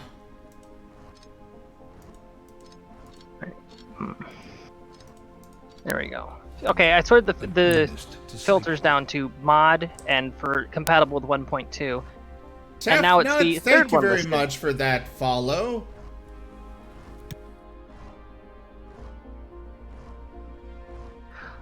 Okay.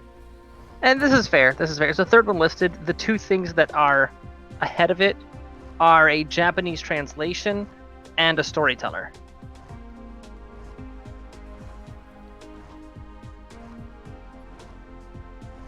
Alright, we're gonna need to work magnets into our setup.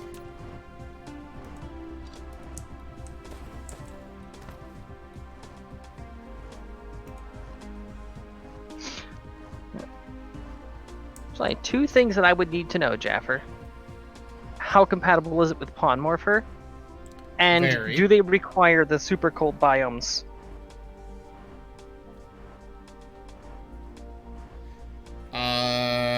That one, no, they don't.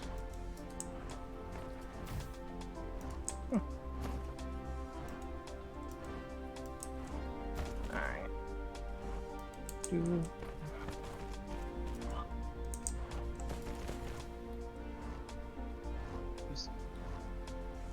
Subscribed items. There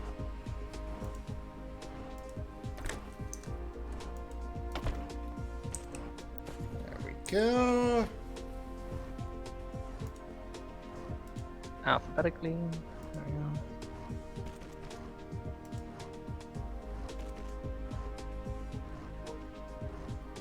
Okay, there.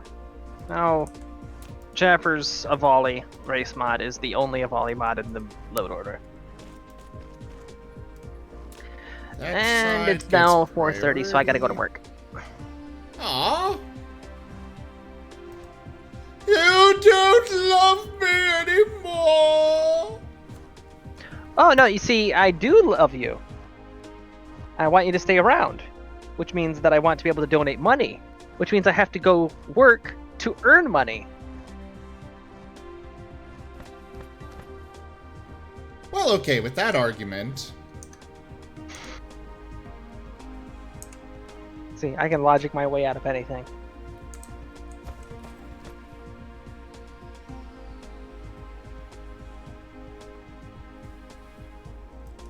Anyways, dropping out of chat. See ya. I'll be back a sometime good around night. midnight, assuming that you're still up and wanting to do stuff. I will not be, unfortunately. I've got, in about an hour and a half, I will be done streaming for the night. Aw. In about an hour and a half, I'm going to be elbow deep in garbage, so... Have fun. Yep, see it. Bye-bye!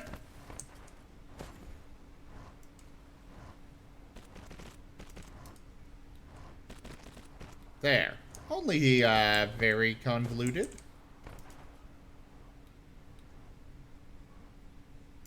Now, this. That gets the priority. There it is.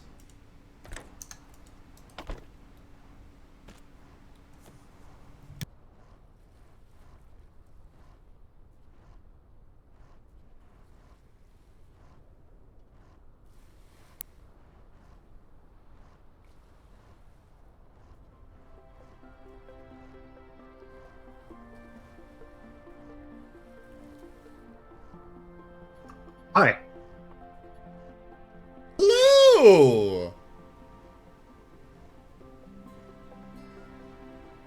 Figured you could use someone else. Well, I appreciate it.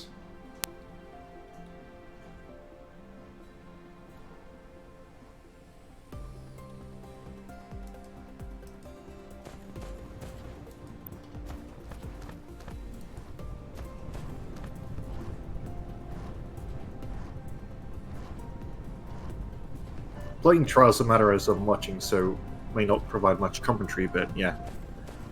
Oh, no, you're good. I'm just kind of, working on things here. Mostly trying to figure out what the hell is going on all this. I think I will replace this.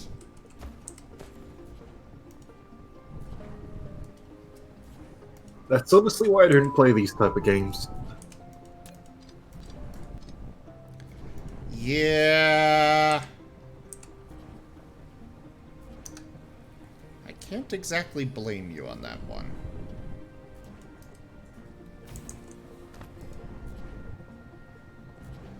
Typhon! The spaghetti is getting more spaghetti.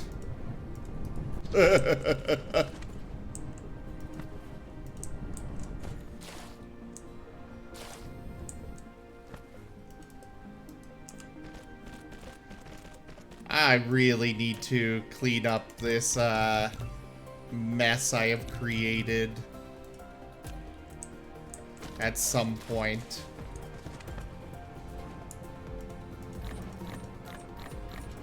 I wonder if there's a spaghetti challenge for this game. Oh, I'm sure there is. I mean, this is the internet. Just make things as convoluted as absolutely possible, but still working as you need it. Yeah.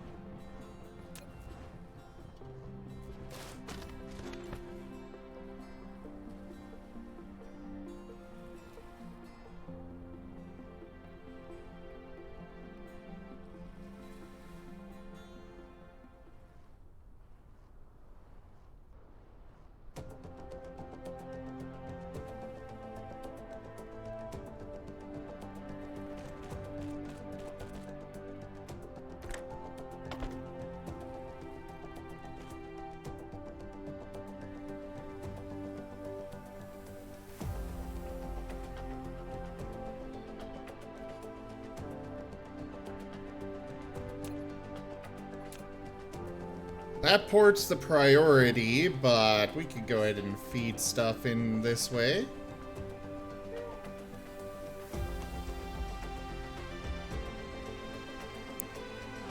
It's definitely good. What'd you say, Odd Socks? Just commenting on Titan's comment. Well, chat thingy.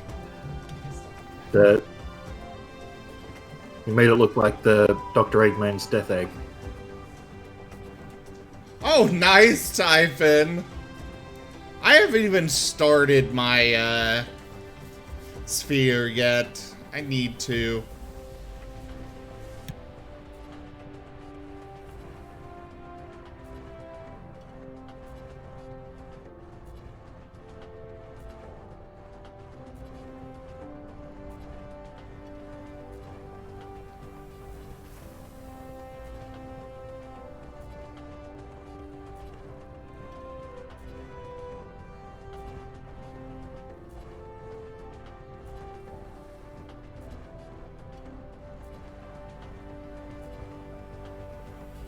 Hey, Wolfat.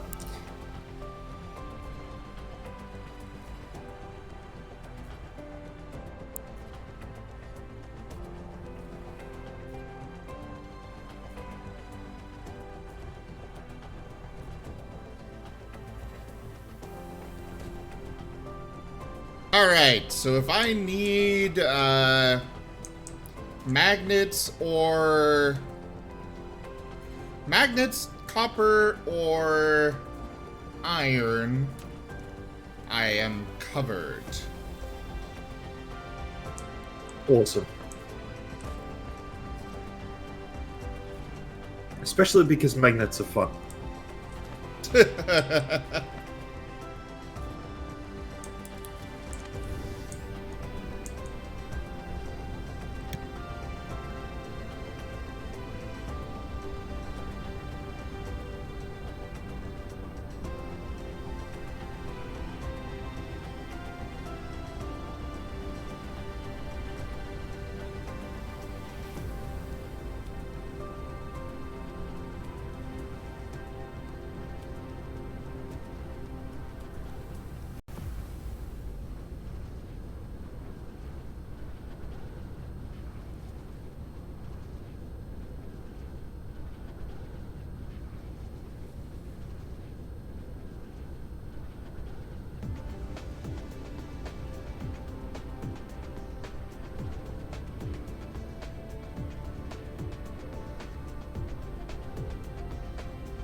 Alright.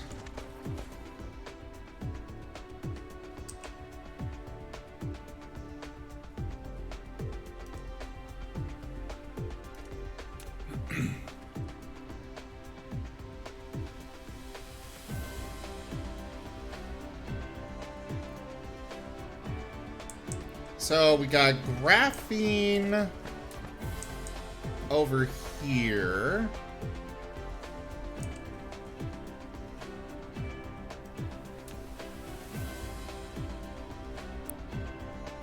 Nice, Typhon.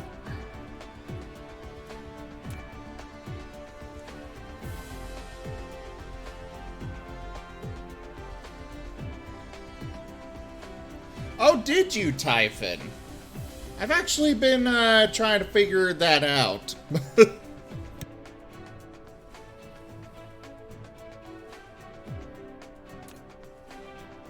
Curious sort of noises?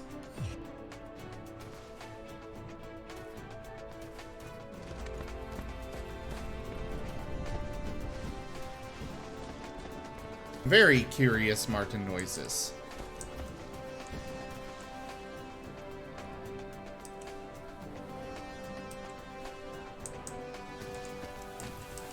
Alright. I don't know... Okay, as far as resources go, the only thing that requires glass are the prisms. There are several buildings that require it, but I'm not going to be automating buildings. So...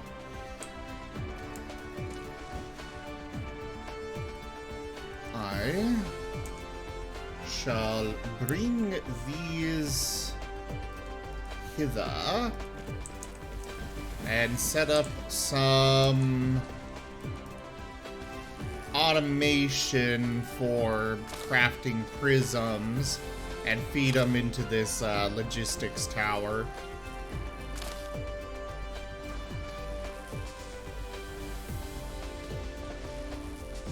Just send it to my, send it to me by, PM.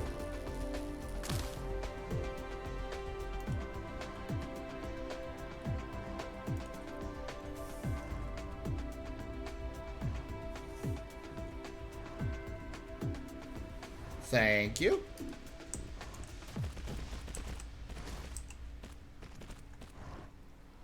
So prisms are made in the assembler. They only require glass.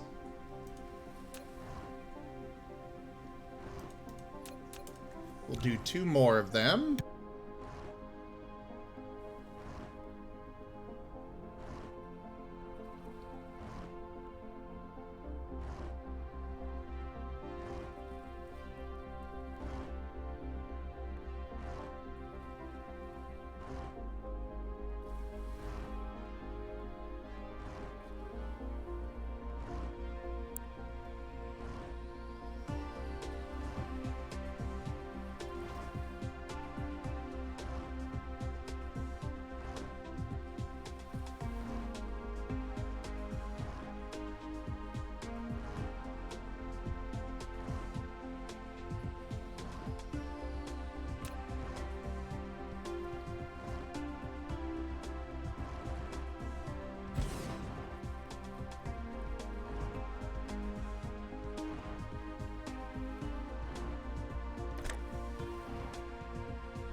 feed them in there. Actually, just to make sure we've got good coverage, I'm gonna use a splitter. I don't think a splitter would connect that well to the Marten talkie network. Why not? I don't know. But it was an intended a pun. No, yeah, I figured that's what you were trying to do, but, you know. Kind of fell flat.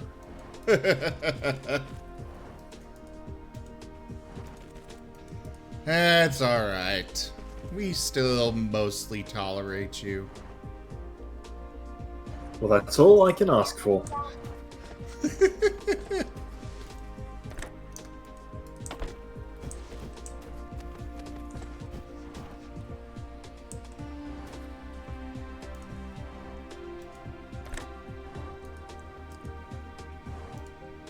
Yeah, we'll just do that.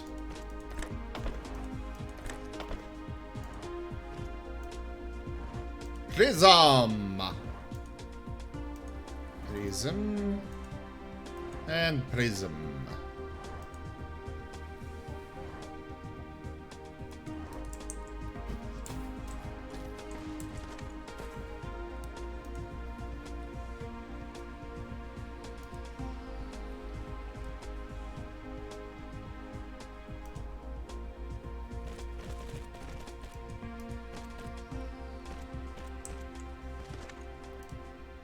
Alright, feed that out, feed that out, feed that out, and add prism as supply here.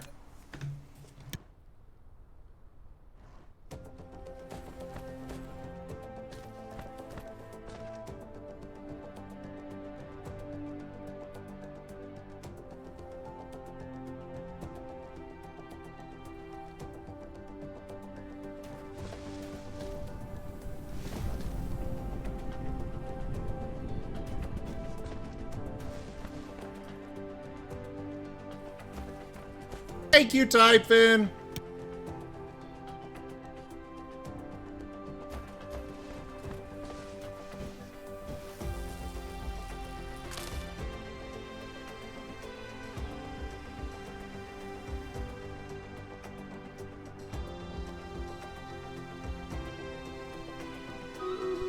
Alright, so we need this graphene.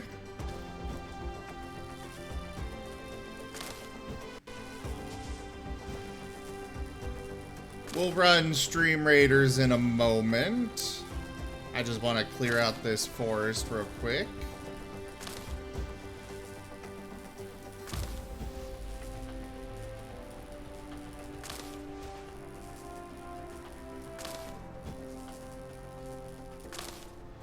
Since this forest is in the way of progress.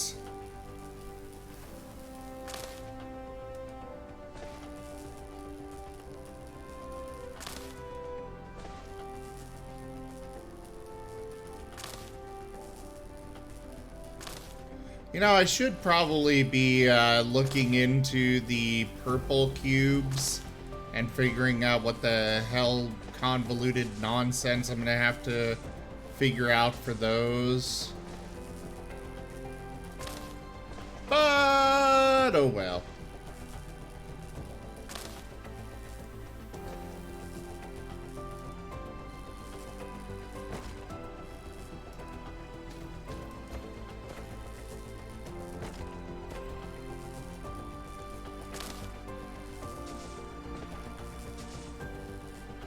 We're gonna work on our Dyson sphere first.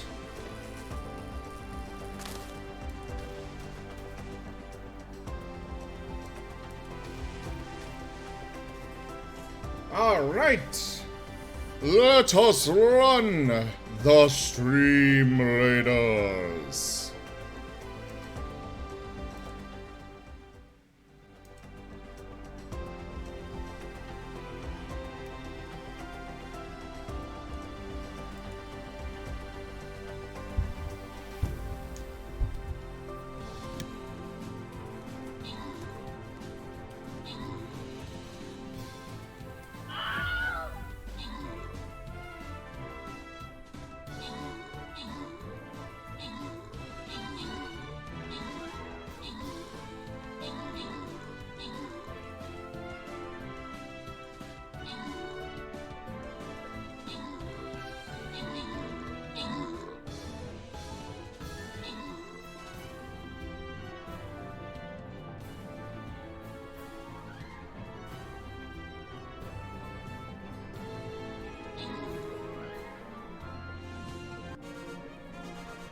Alrighty.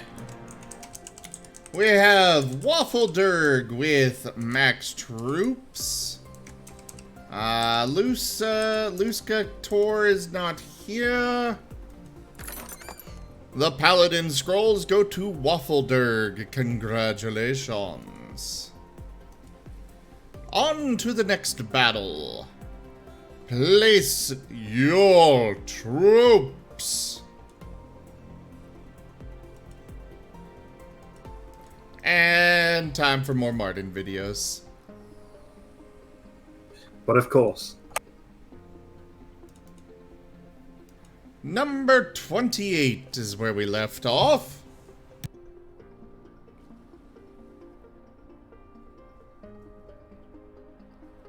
And once again, everyone, a happy Marten Day to you all.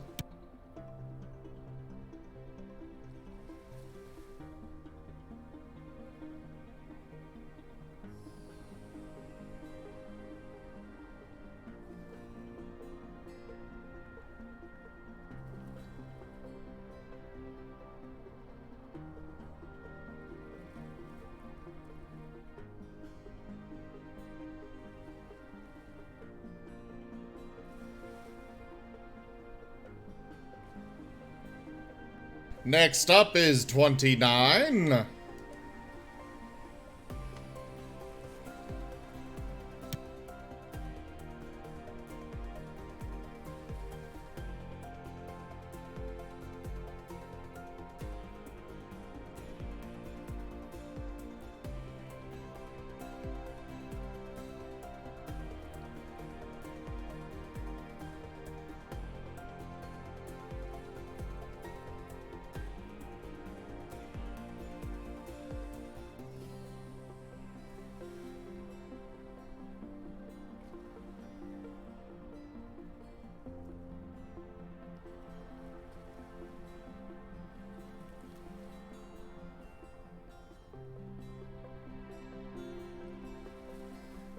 I don't know what you're doing, but whatever you're doing, keep doing it.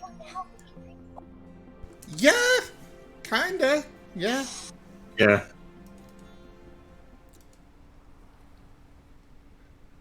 Alright, now number 30.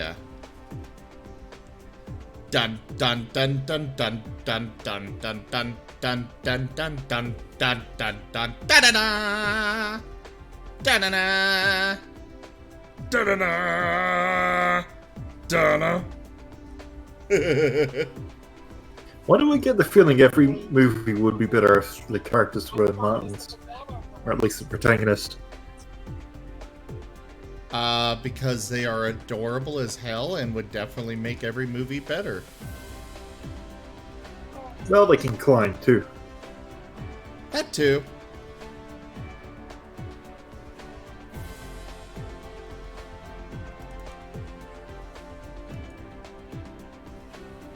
And here is a pine marten. He's getting some snacks here and a little eager for them by climbing up the person to grab them. I've known cats that have done that.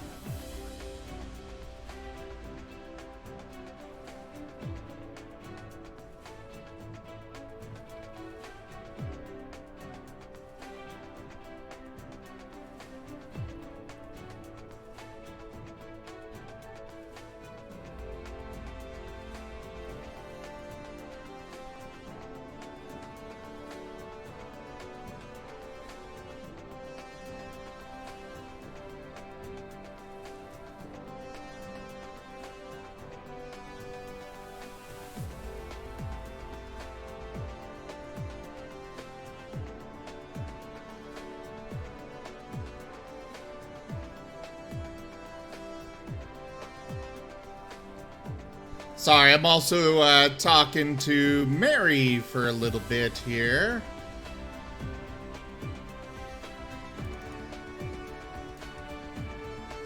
And here we have Uma.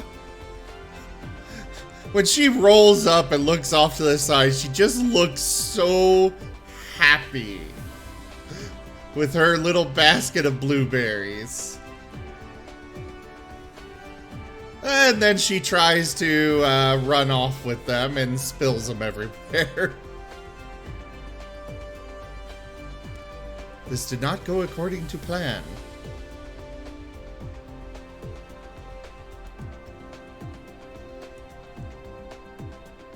Alright, back to the game.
Alright, so for these we require the graphene, which is fairly simple.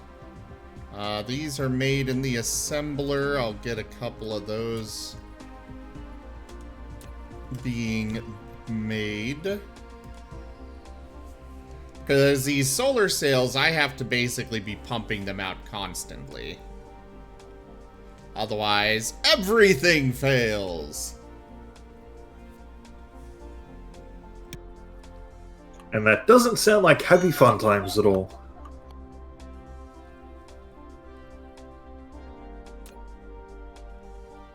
Especially because it doesn't seem like there'd be explosions and yeah.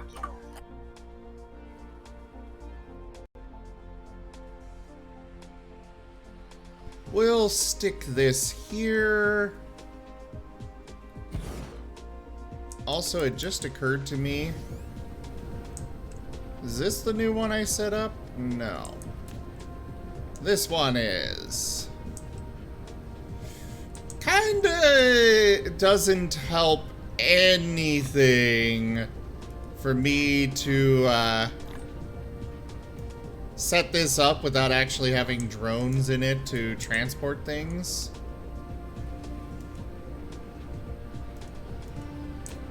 No, it just works with the power of the mind. Not quite, but close.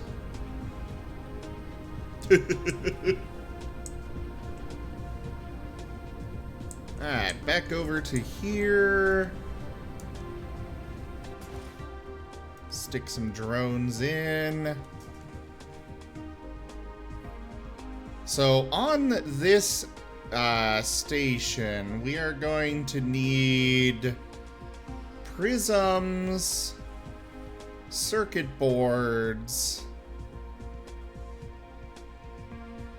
and I think, yeah, that's all that's going to need to come into this one. Prisms and circuit boards. Because then I can send that off to other locations.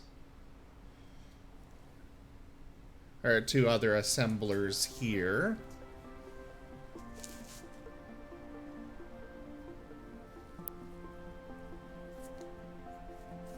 Wouldn't it be funny if you were playing a game like this and the reason why you were doing everything turned out to be to sort of power a doomsday device that turned everyone into Martens or something?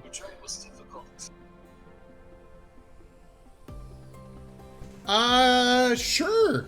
I mean, technically the Dyson sphere could power anything I want to throw at it.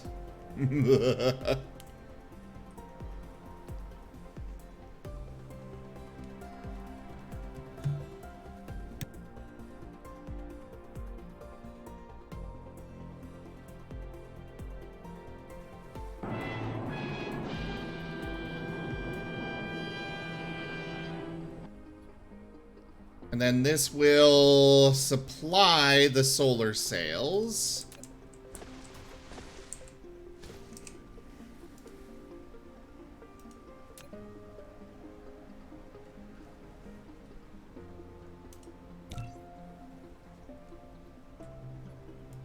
We need 3 more of those. We also need to actually get circuit boards over here.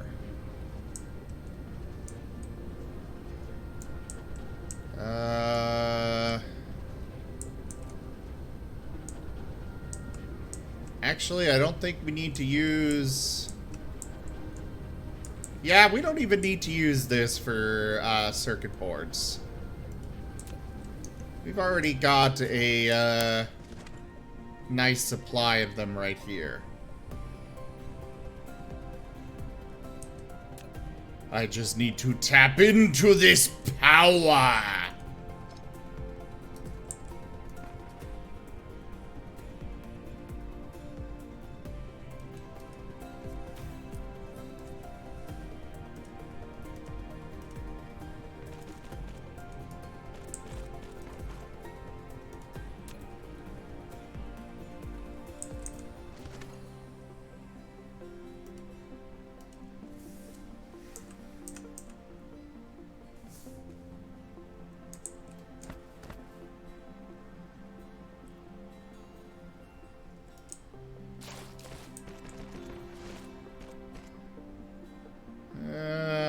Bring it to here. Run it this way.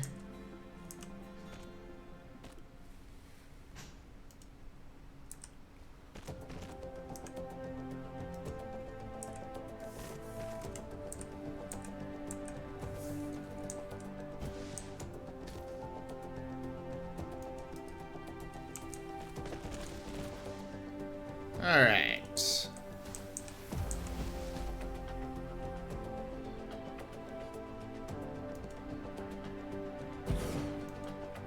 Do those.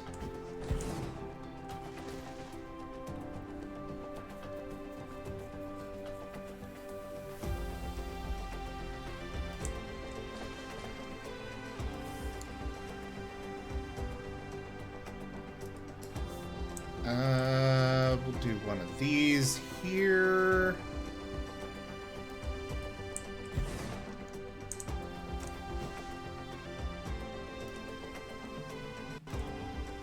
Bring that down. Actually, the end goal is just to make Treasure Planet from the movie Treasure Planet. No. The end goal of this game is to make a Dyson sphere. If you're not familiar with it, the Dyson sphere is basically a giant solar panel around a star. Basically providing infinite power. Power. Unlimited power!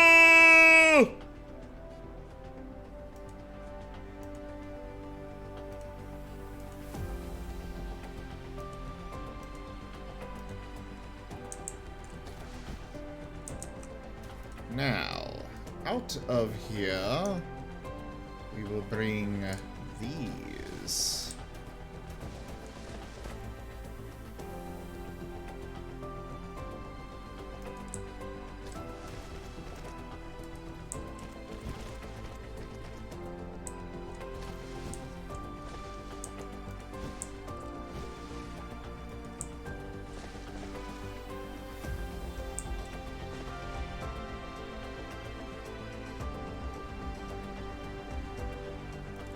Yeah, we'll do that to there.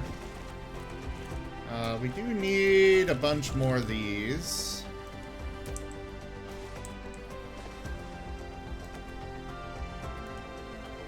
You require all the things. Yes, yes, I do.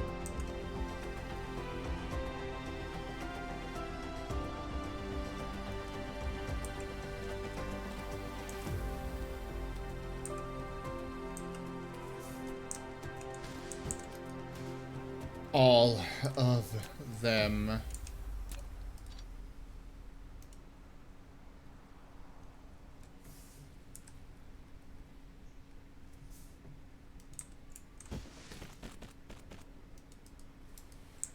Now, supposedly, I can set this up this way.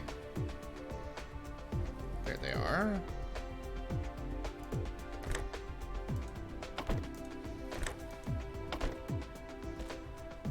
What do you do with unlimited power? Ah, I can!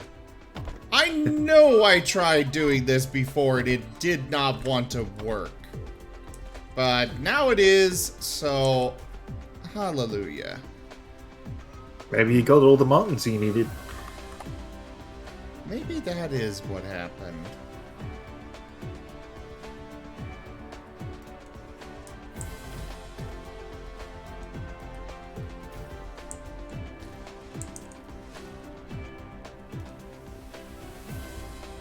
That out to here.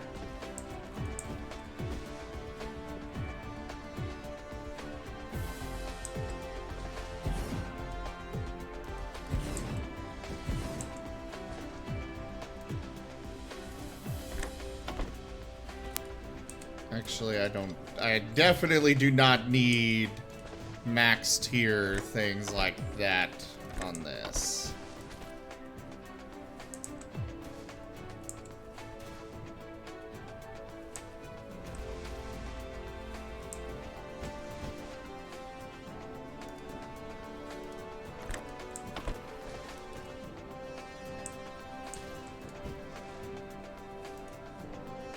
Alright. Bring this out from here. Over to here.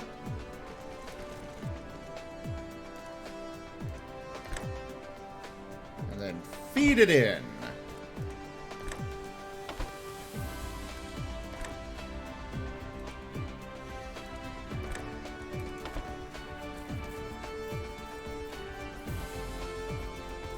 Now this will be actually crafting the solar sails.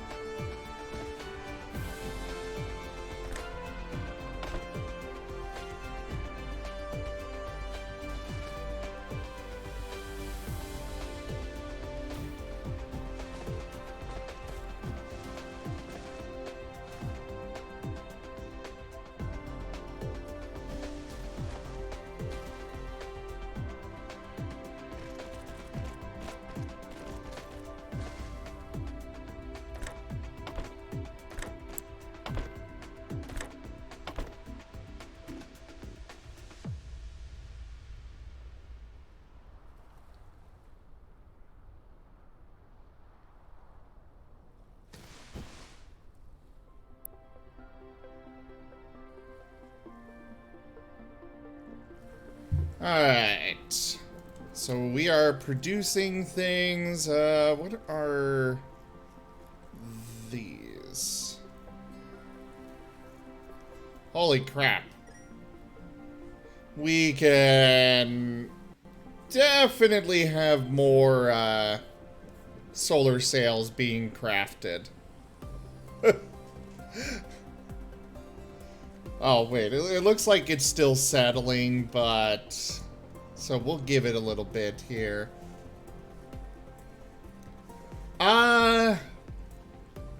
Honestly, I have no idea what the goal is after you have them.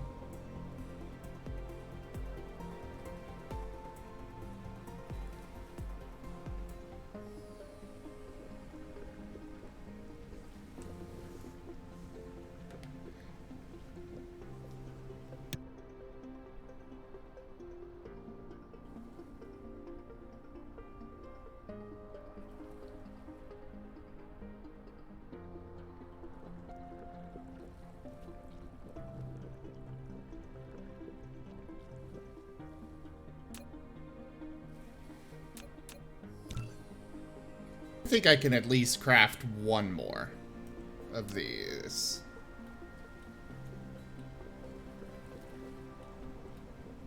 And support it with everything.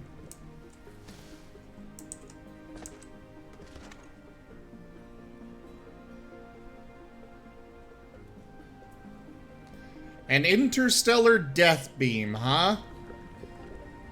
I think the Martens might be okay with that.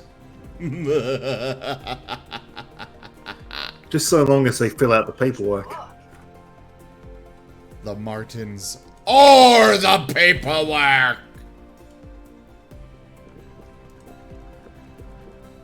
Okay, that's a good quote.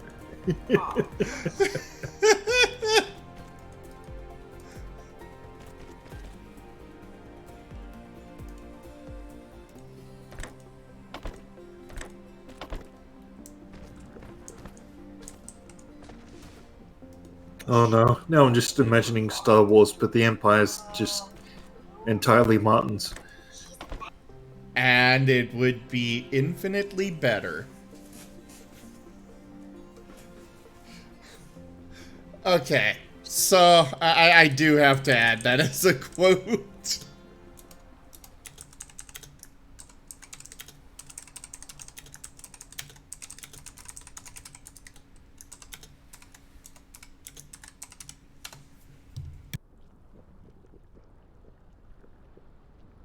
Someday, years from now, somebody is going to run the quote command, get that one, and be like, what the fuck were they smoking that day?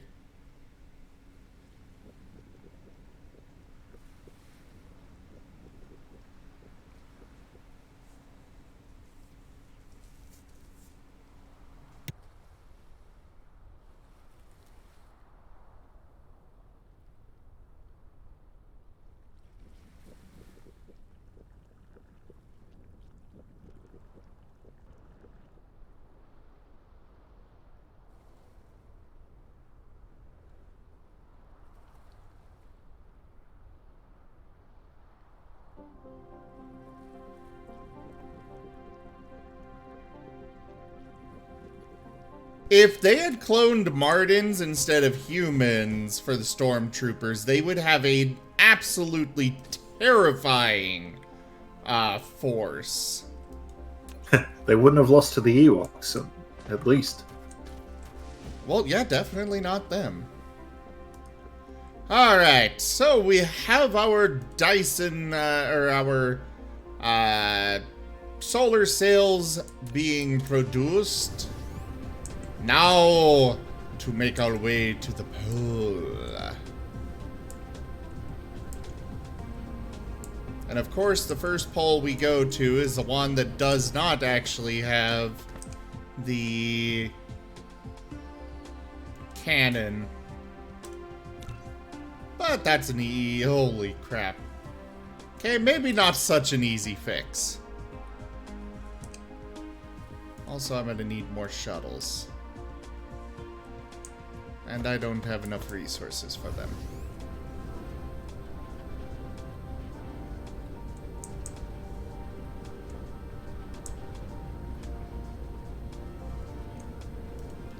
Stop here, grab some of those.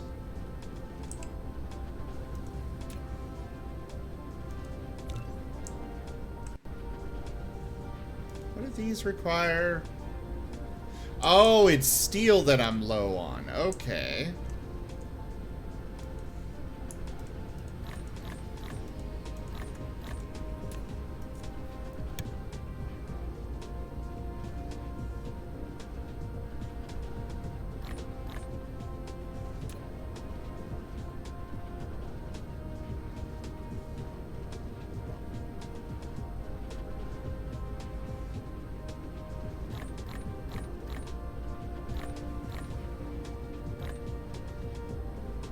We're also rather low on copper and iron. There. Now down to the South Pole, since the North Pole doesn't have one yet. And I kind of want to get this set up now.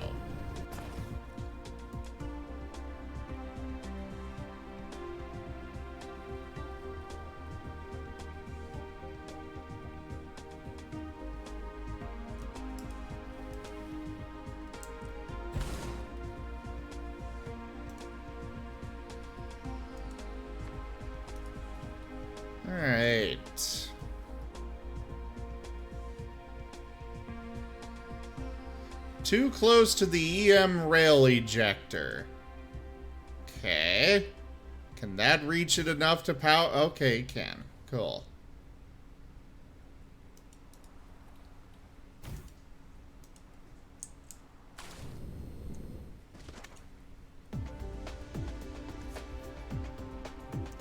I have no idea what this means.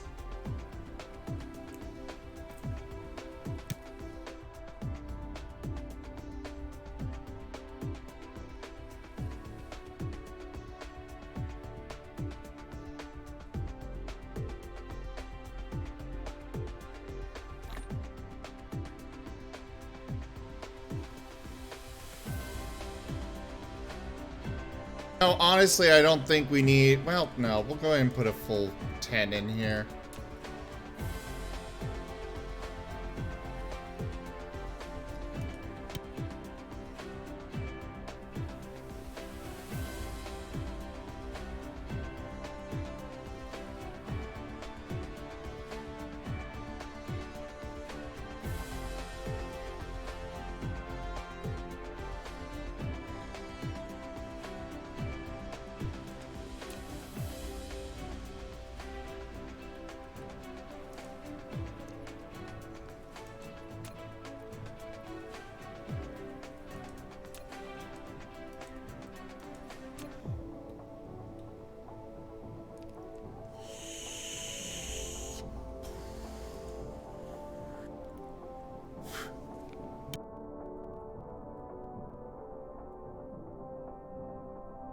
Okay, so I've selected the number.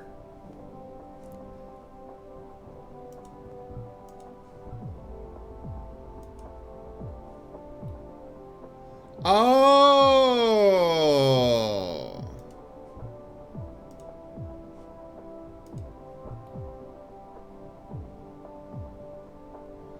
I see how this works.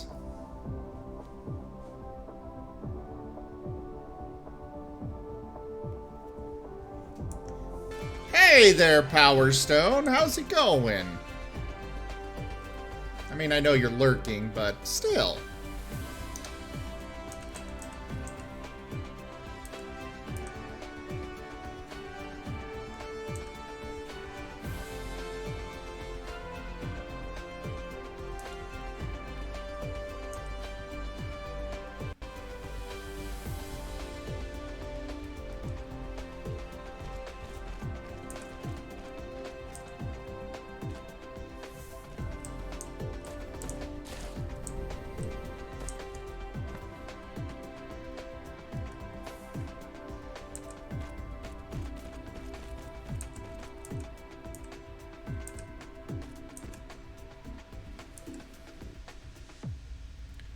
Oh, does this actually need to be fed?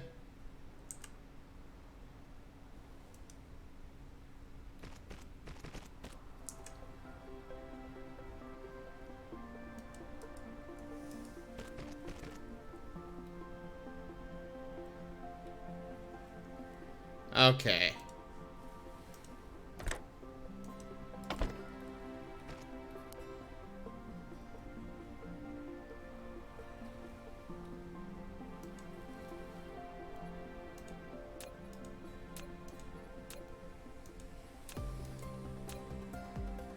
Yeah, we'll go with that one. And fire!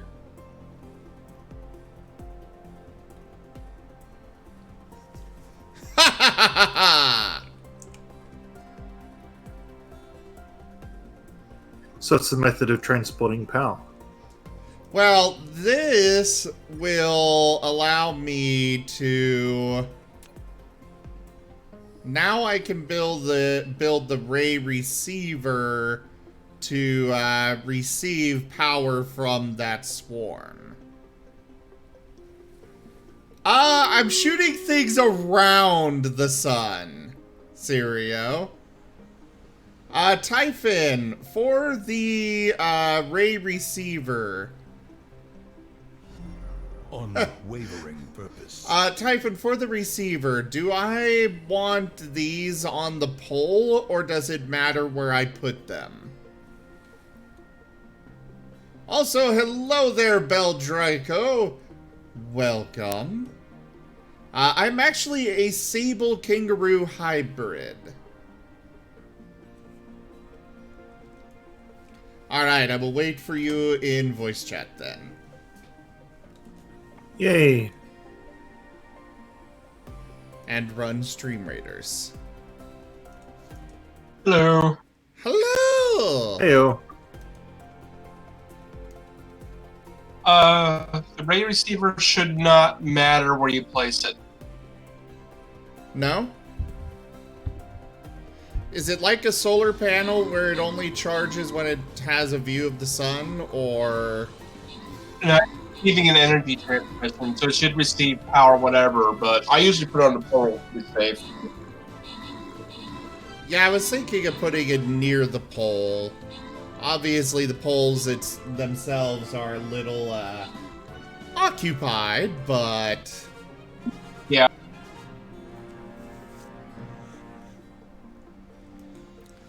We have, the command for our channel is that. We have no crowns to give out. Alright. The Buster Scroll goes to Wolffab, and the Bomber Scroll to Power Stone. Congratulations.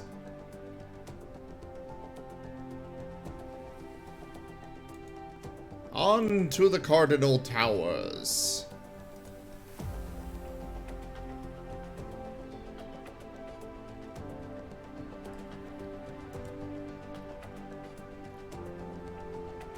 Well, the next one is starting up right now. Go place your troops, everyone.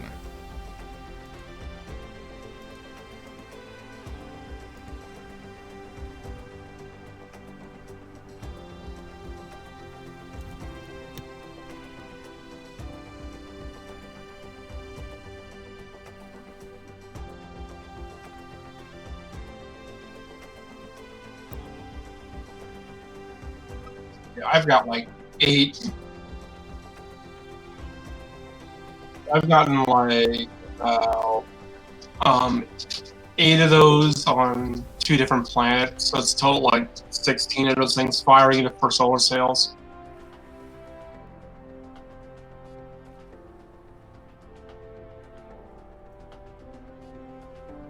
Wait, what? Solar sails have a lifespan, so the more you have up there, the better. Oh, crap. 1 second. Audio is glitching out on me again. Oops.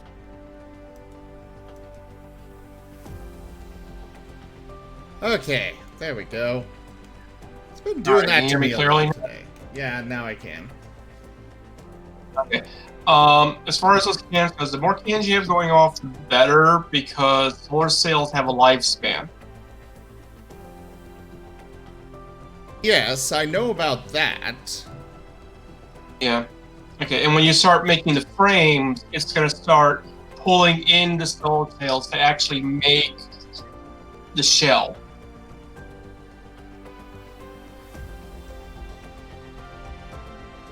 Okay. And you're talking about, say, if one frame section connects to 4, then you're looking at over 2,000 solar sails for each section. So you're going to use several million solar sails. Holy bejeebus. Good to know. Yeah, this is not a short-term game. I mean, I've already passed hour 80 on the one I use for my streaming there, and I've still got,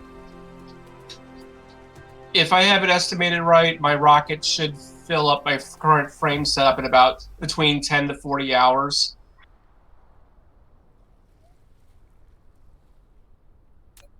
And made the wrong Sail thing. will probably gonna take a lot longer though.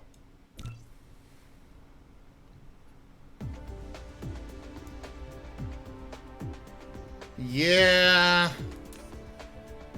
This is definitely a long-term game. But it's still fun watching this cannon just shoot. Oh, hey, you can actually see them up there. Oh yeah, you can even fly up next to them just to see if you want. Not right now.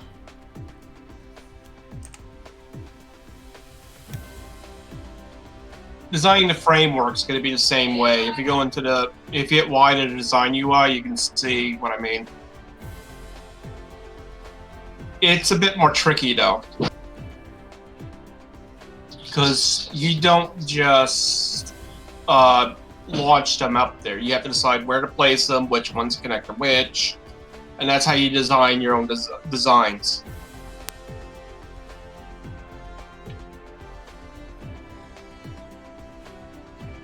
Chat. God, this is taking forever to craft.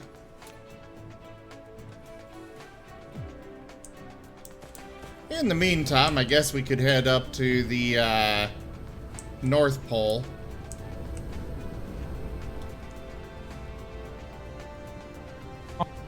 Mind you, the ray receiver is not going to be perfect. It loses some power in the transmission between the sails and the planet.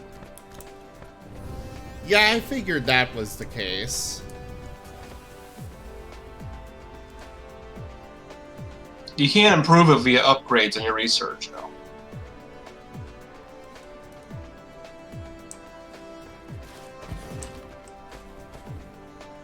All right.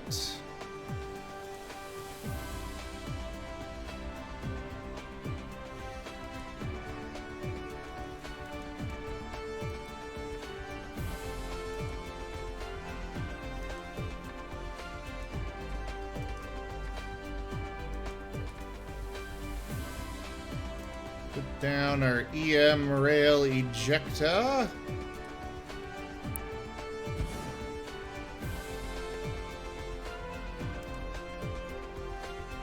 Yeah, Beldo is right. There, you're not anywhere near getting those yet, though. In your chat, the graviton lenses.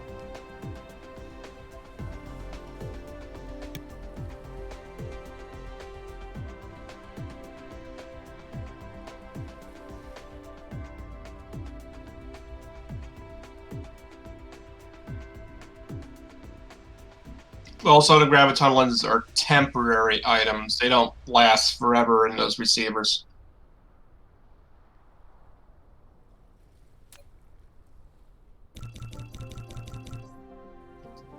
But those receivers are necessary if you want to produce antimatter down the line.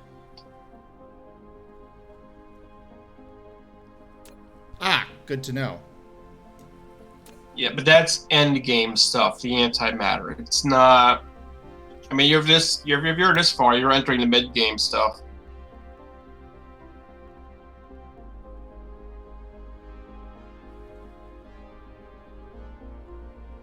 Why do you have so many games, Beldraco? He's probably like me, probably testing out different play styles and different or maybe he's just testing out different mods. I don't know.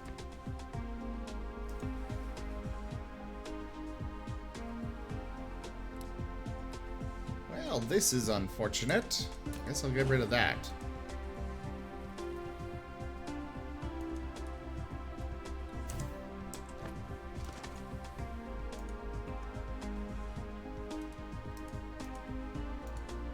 Alright. Demand those. Stick that in.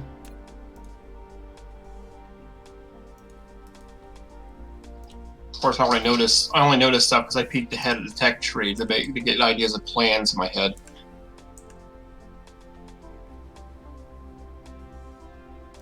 Yeah, I probably should have done that. It's alright.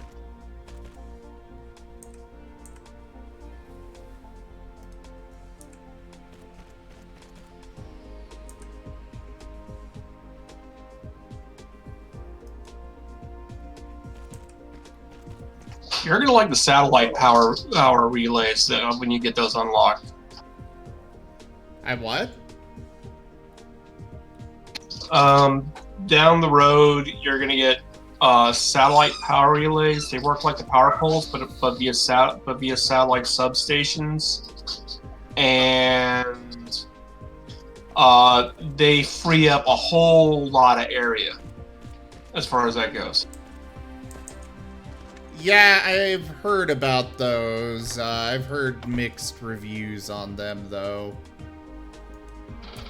Some people like them, some people don't. I personally like them. It's a good idea to peek at it before you actually make up your mind, though.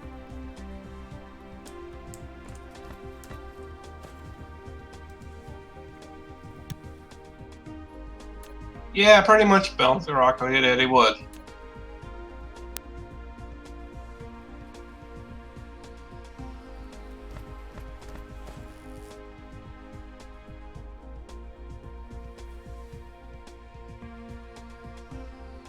I'm guessing that is not going to fire anytime soon. Click on it. I'll tell you what it says, and I'll help you translate the UI if you want. One moment. Okay. I need to pick up some of these.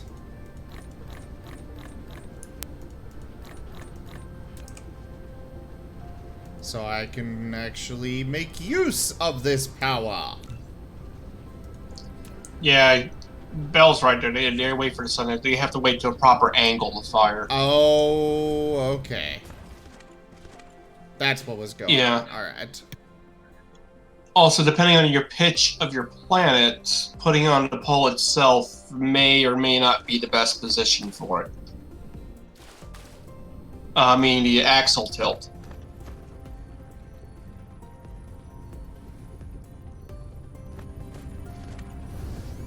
If you're really lucky, you might find a planet in your system that has a fixed thing where it does not rotate. It has a fixed day and night on the planets. So that way they could fire into the sun all day long. It won't be an issue. That exists? Yeah, they exist. Well, I haven't actually... They're tidal locked planets. They would show as tidal locked in your map. If you go out to the system view and then click on a planet, it should say tidal locked. I don't see anything about that there. No, that's not tidal locked. It would be a yellow indicator in the planet's things there. And that's not it. Yeah. Yeah, you don't have one in your home system. Lame. Well, it's procedurally generated. So it's random what you get.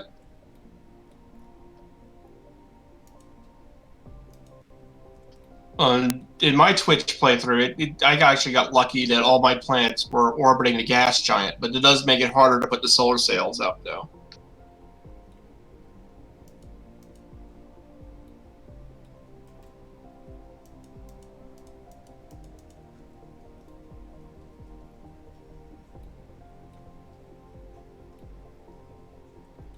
Ha ha ha ha! I can get a view of these without actually flying out here. Oh yeah. And if you hit Y, you can see what the statistics are on the Dyson sphere. I might do that later. It'll tell you how much power it's generating and how many solar cells are currently up there.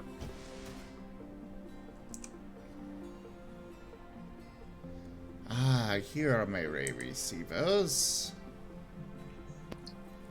Wait, what kind of resource do they need? None, really. You haven't unlocked the resource they need yet. The only resource they would need is the graviton lens that Bell mentioned, but that's later in the queue. All that does is improve how much power they do. Ah. So they're good to go right now. I just noticed that it had the space for stuff to be fed into them. So I was a little concerned. Yeah, well, Bill, I'm up to 80 hours played there. I can see Zazir's up to like 29 hours.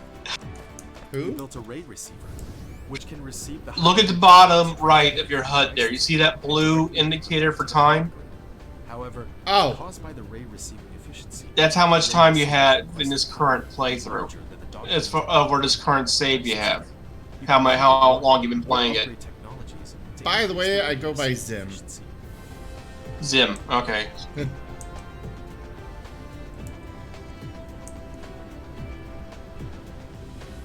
So it's not gonna be like Ra, the Egyptian god of Martens?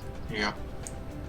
The Ra part is influenced by that, yes. Okay. And there you go.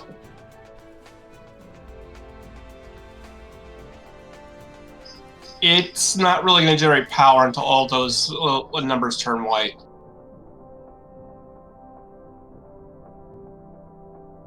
So right now it's drawing power from your grid. Why is it drawing power? Because it has two functions. But it will produce power once everything gets into the white. So. It'll be fine, it'll be fine. Oh god, Deuterium, you just looked at something that's my bane. What, this? Deuterium? No, the particle colliders. Yeah, that's what I'm looking at again. Those things are huge. Oh. And yet it calls it Oh wait, no, that's not the particle, yeah, the particle collider, yeah. Those things are huge, but you need them. Right now I need to figure out how to make the information matrix and automate all that. Well, you just need to automate making the processors and that broadband cable thing. And then you'll be able to automate making those. Yeah, I know. I wish they were faster there, Bell. Because that really is what slows things down. I've managed to get 7 or 8 of those things actually working at top speed, and they're still slow. Those particle colliders, but yeah.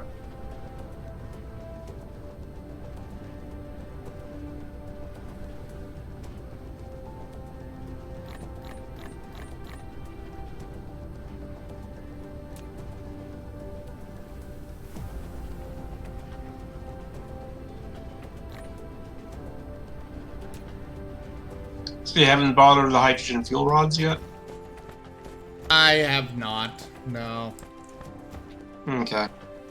Yeah, well, they don't last very long. They're like the starting fuel rod you get to start a game. Why am I out of those? What is going on with my production? Deuterium fuel rods are really good when you get up to those, though. They'll replace the carbon stuff you're using for fuel. Oh, this just isn't able to keep up. Okay. Yeah, you gotta make plans and plans and plans. There.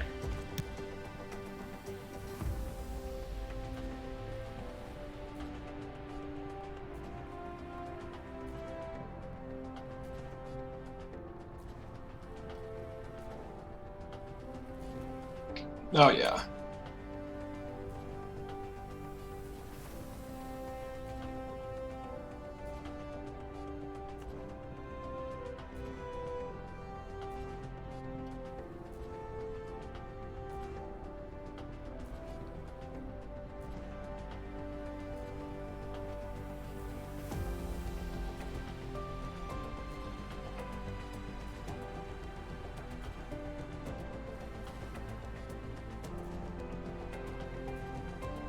I know for my own building, I actually figured out a pretty good ratio for the assemblers.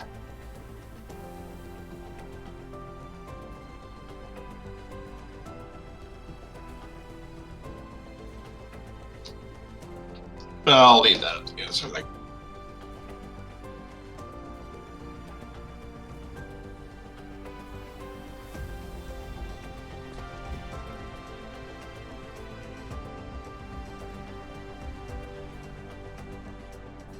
Alright, so we got that up and running again.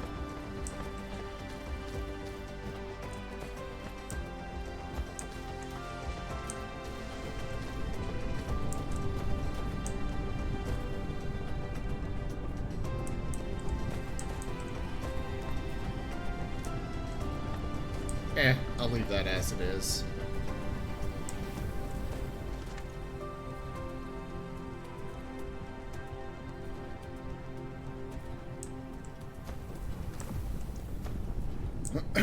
We don't seem to be producing enough glass. Or at least we don't have a huge stockpile of it.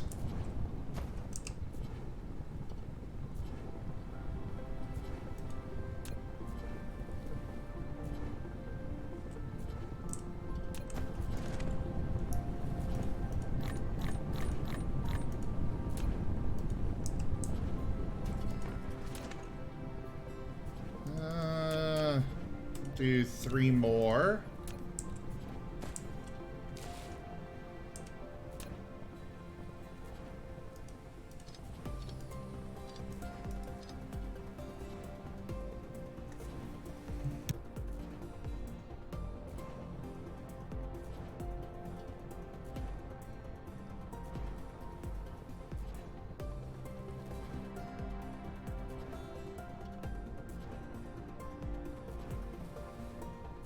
To drain any of your ore veins yet?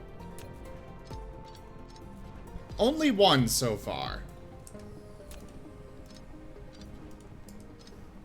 I've almost completely drained one of my iron nodes veins recently. I got 80,000 left to go on it.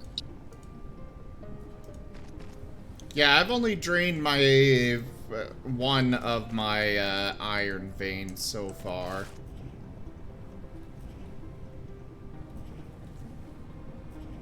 At least as far as I'm aware. For all I know, I've completely drained 20 different things. But I haven't been paying attention to it, so, you know. Nothing seems to be, running out, so I don't bother checking.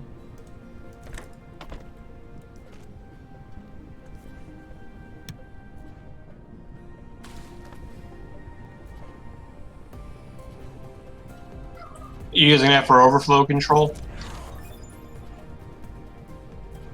I what? The storage, you got that sitting there for overflow control or something, or? Buffer. Okay. It's how I like to play these kinds of games.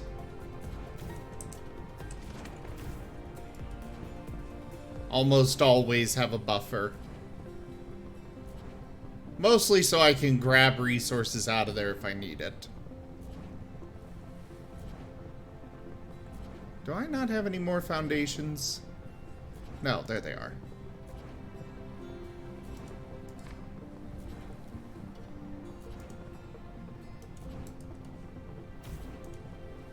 I swear foundations are the bane of my existence. I got up to the point where foundations aren't really much of an issue. It's producing quantum chips that's becoming the bane of my existence.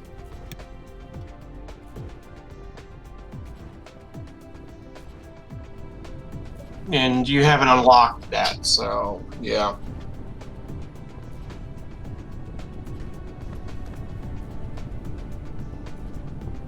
There are definitely a few things that I struggle with, but not a lot. Yeah.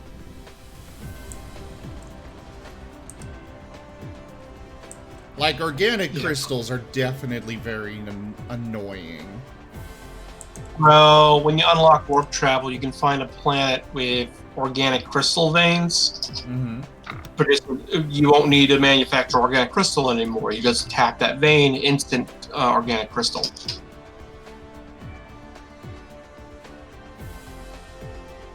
I would suggest locating black holes or and white dwarfs, and maybe a neutron star as well.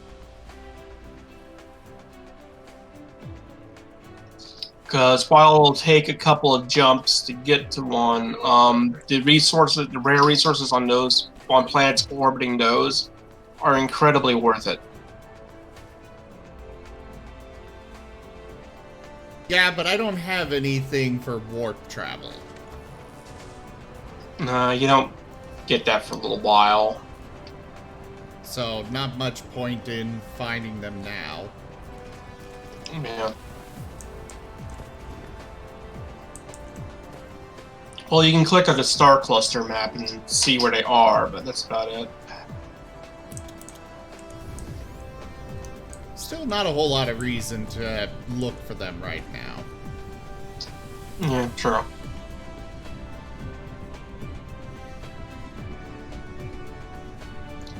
And one thing I found one thing that does not exist in theoretical science, which is unipolar magnets.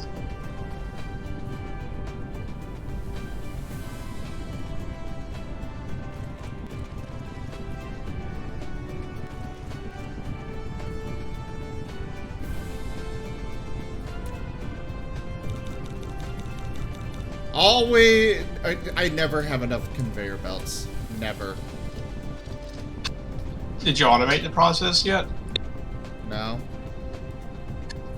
Probably should. That'll take care of your problem.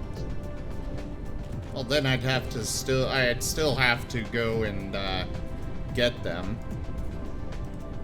True. You could use another one of your own plants for. You may have to go and get them, but still, it'd be better than having to make them all by hand all the time. Yeah. Alright, we're gonna upgrade that to one of these. We're gonna remove that. There's an easier way to upgrade it. Yeah, I know. I forgot to do that. I know there's an upgrade button. Oh well. There! Now we're producing glass!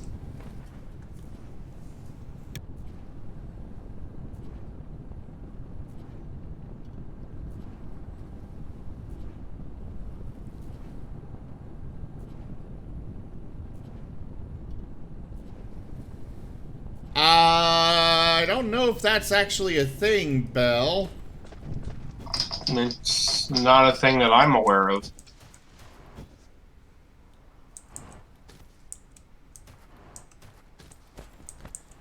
I don't know why I'd want to downgrade something. Well, it would be for controlling how much goes where. Like in Satisfactory. Fair.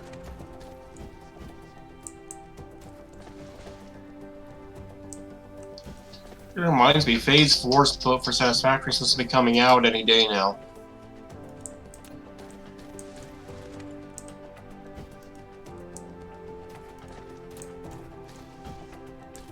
Oh, okay, that's how you downgrade. Alright, I did not know that.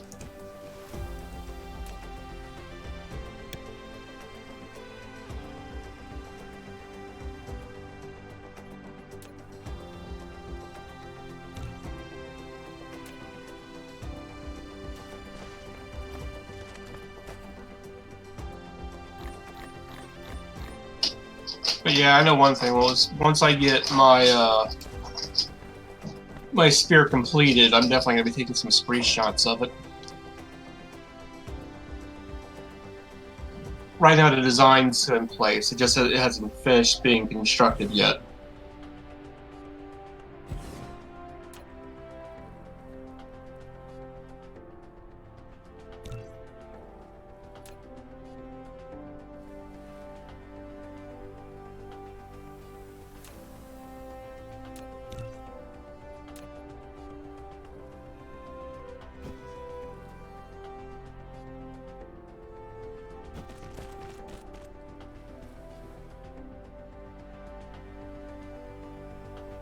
I do know that having it pointed out that you can, in fact, have sorters go over top of other conveyor belts has made my life so much easier. Oh yeah, that is a godsend, isn't it? Well, I had tried it before, and it was like, no, you can't do that. And I found out if you made the conveyor belt a little bit longer, then you can trick it to work. well, now I'm able to get it to work just fine. No problems at all. Yeah, I also found another error that you haven't ran into yet. Oh. Sometimes if you place down the assembler first, the conveyor belt will place. But if you put the conveyor belt down first, then you can put the assembler as close as you want and still be able to hook it up.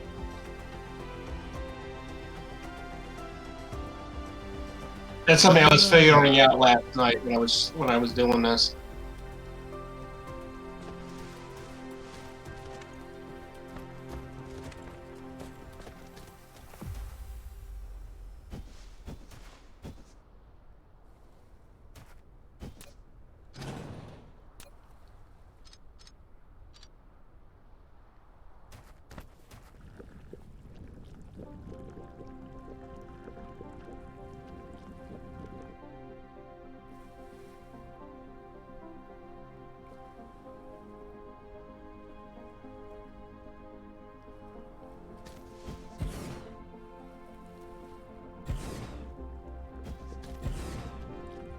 I found it a little weird that you could attach the swords and stuff to every single side of the thing, though. There's your stream raiders.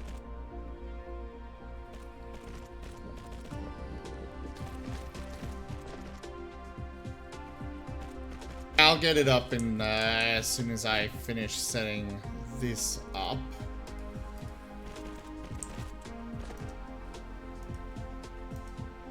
Bloop. Bloop. And bloop.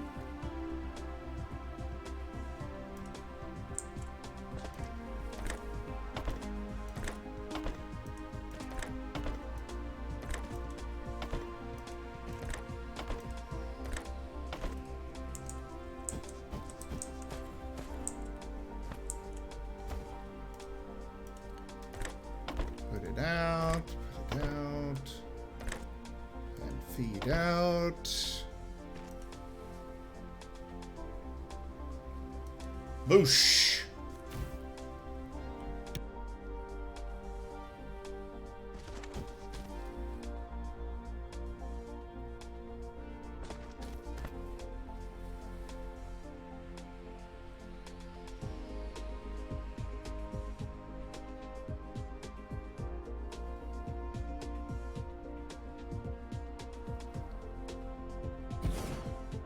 That's right, I had to take one down. Yeah, we'll run Stream Raiders as soon as I finish setting these up. Sorry, guys.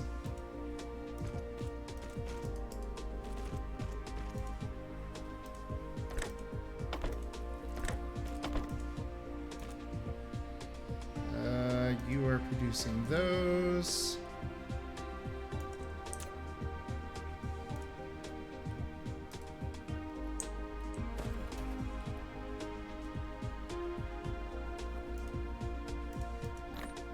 We'll do that. We'll just do that.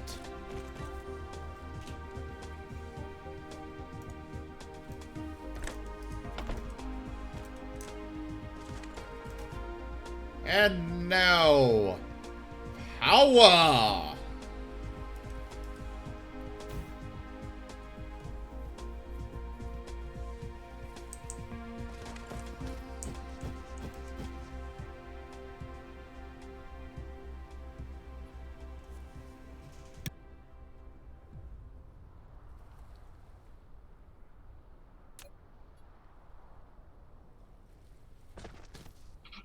Don't forget your stream raiders.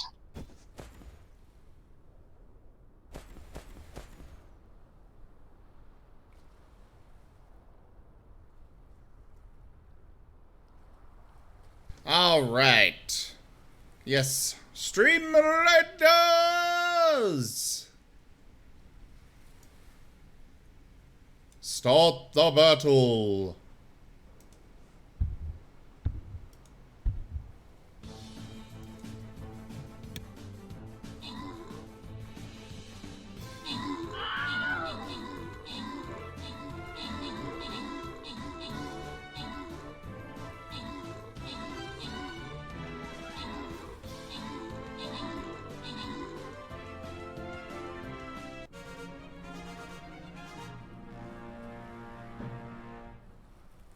Alright, we have Power Stone with max troops. And that is it to give out. The Barbarian scroll goes to Wolffab and the gold to Oddsocks. Congratulations. Now, unfortunately, everyone, it is time for me to end.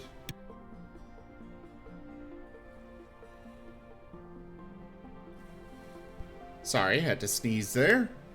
I'm working on setting up a new tabletop group tonight, so I'm not going to be able to continue streaming. Yeah, we could do one more, well, we could do a few more, Marten videos before we actually go.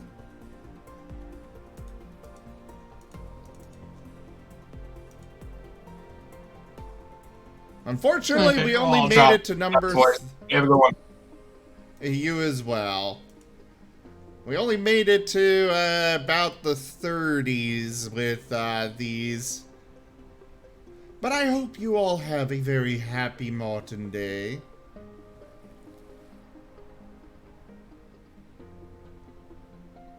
Bye. I mean, I'm not out just yet. No, you're not, but I'm hopping out of the chat. Oh, okay. Bye then. See ya.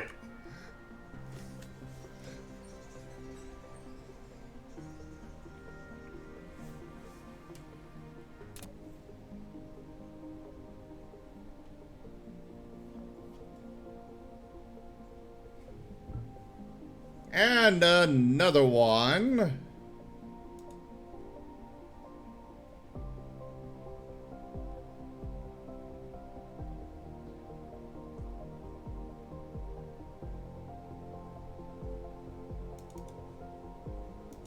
Number 35.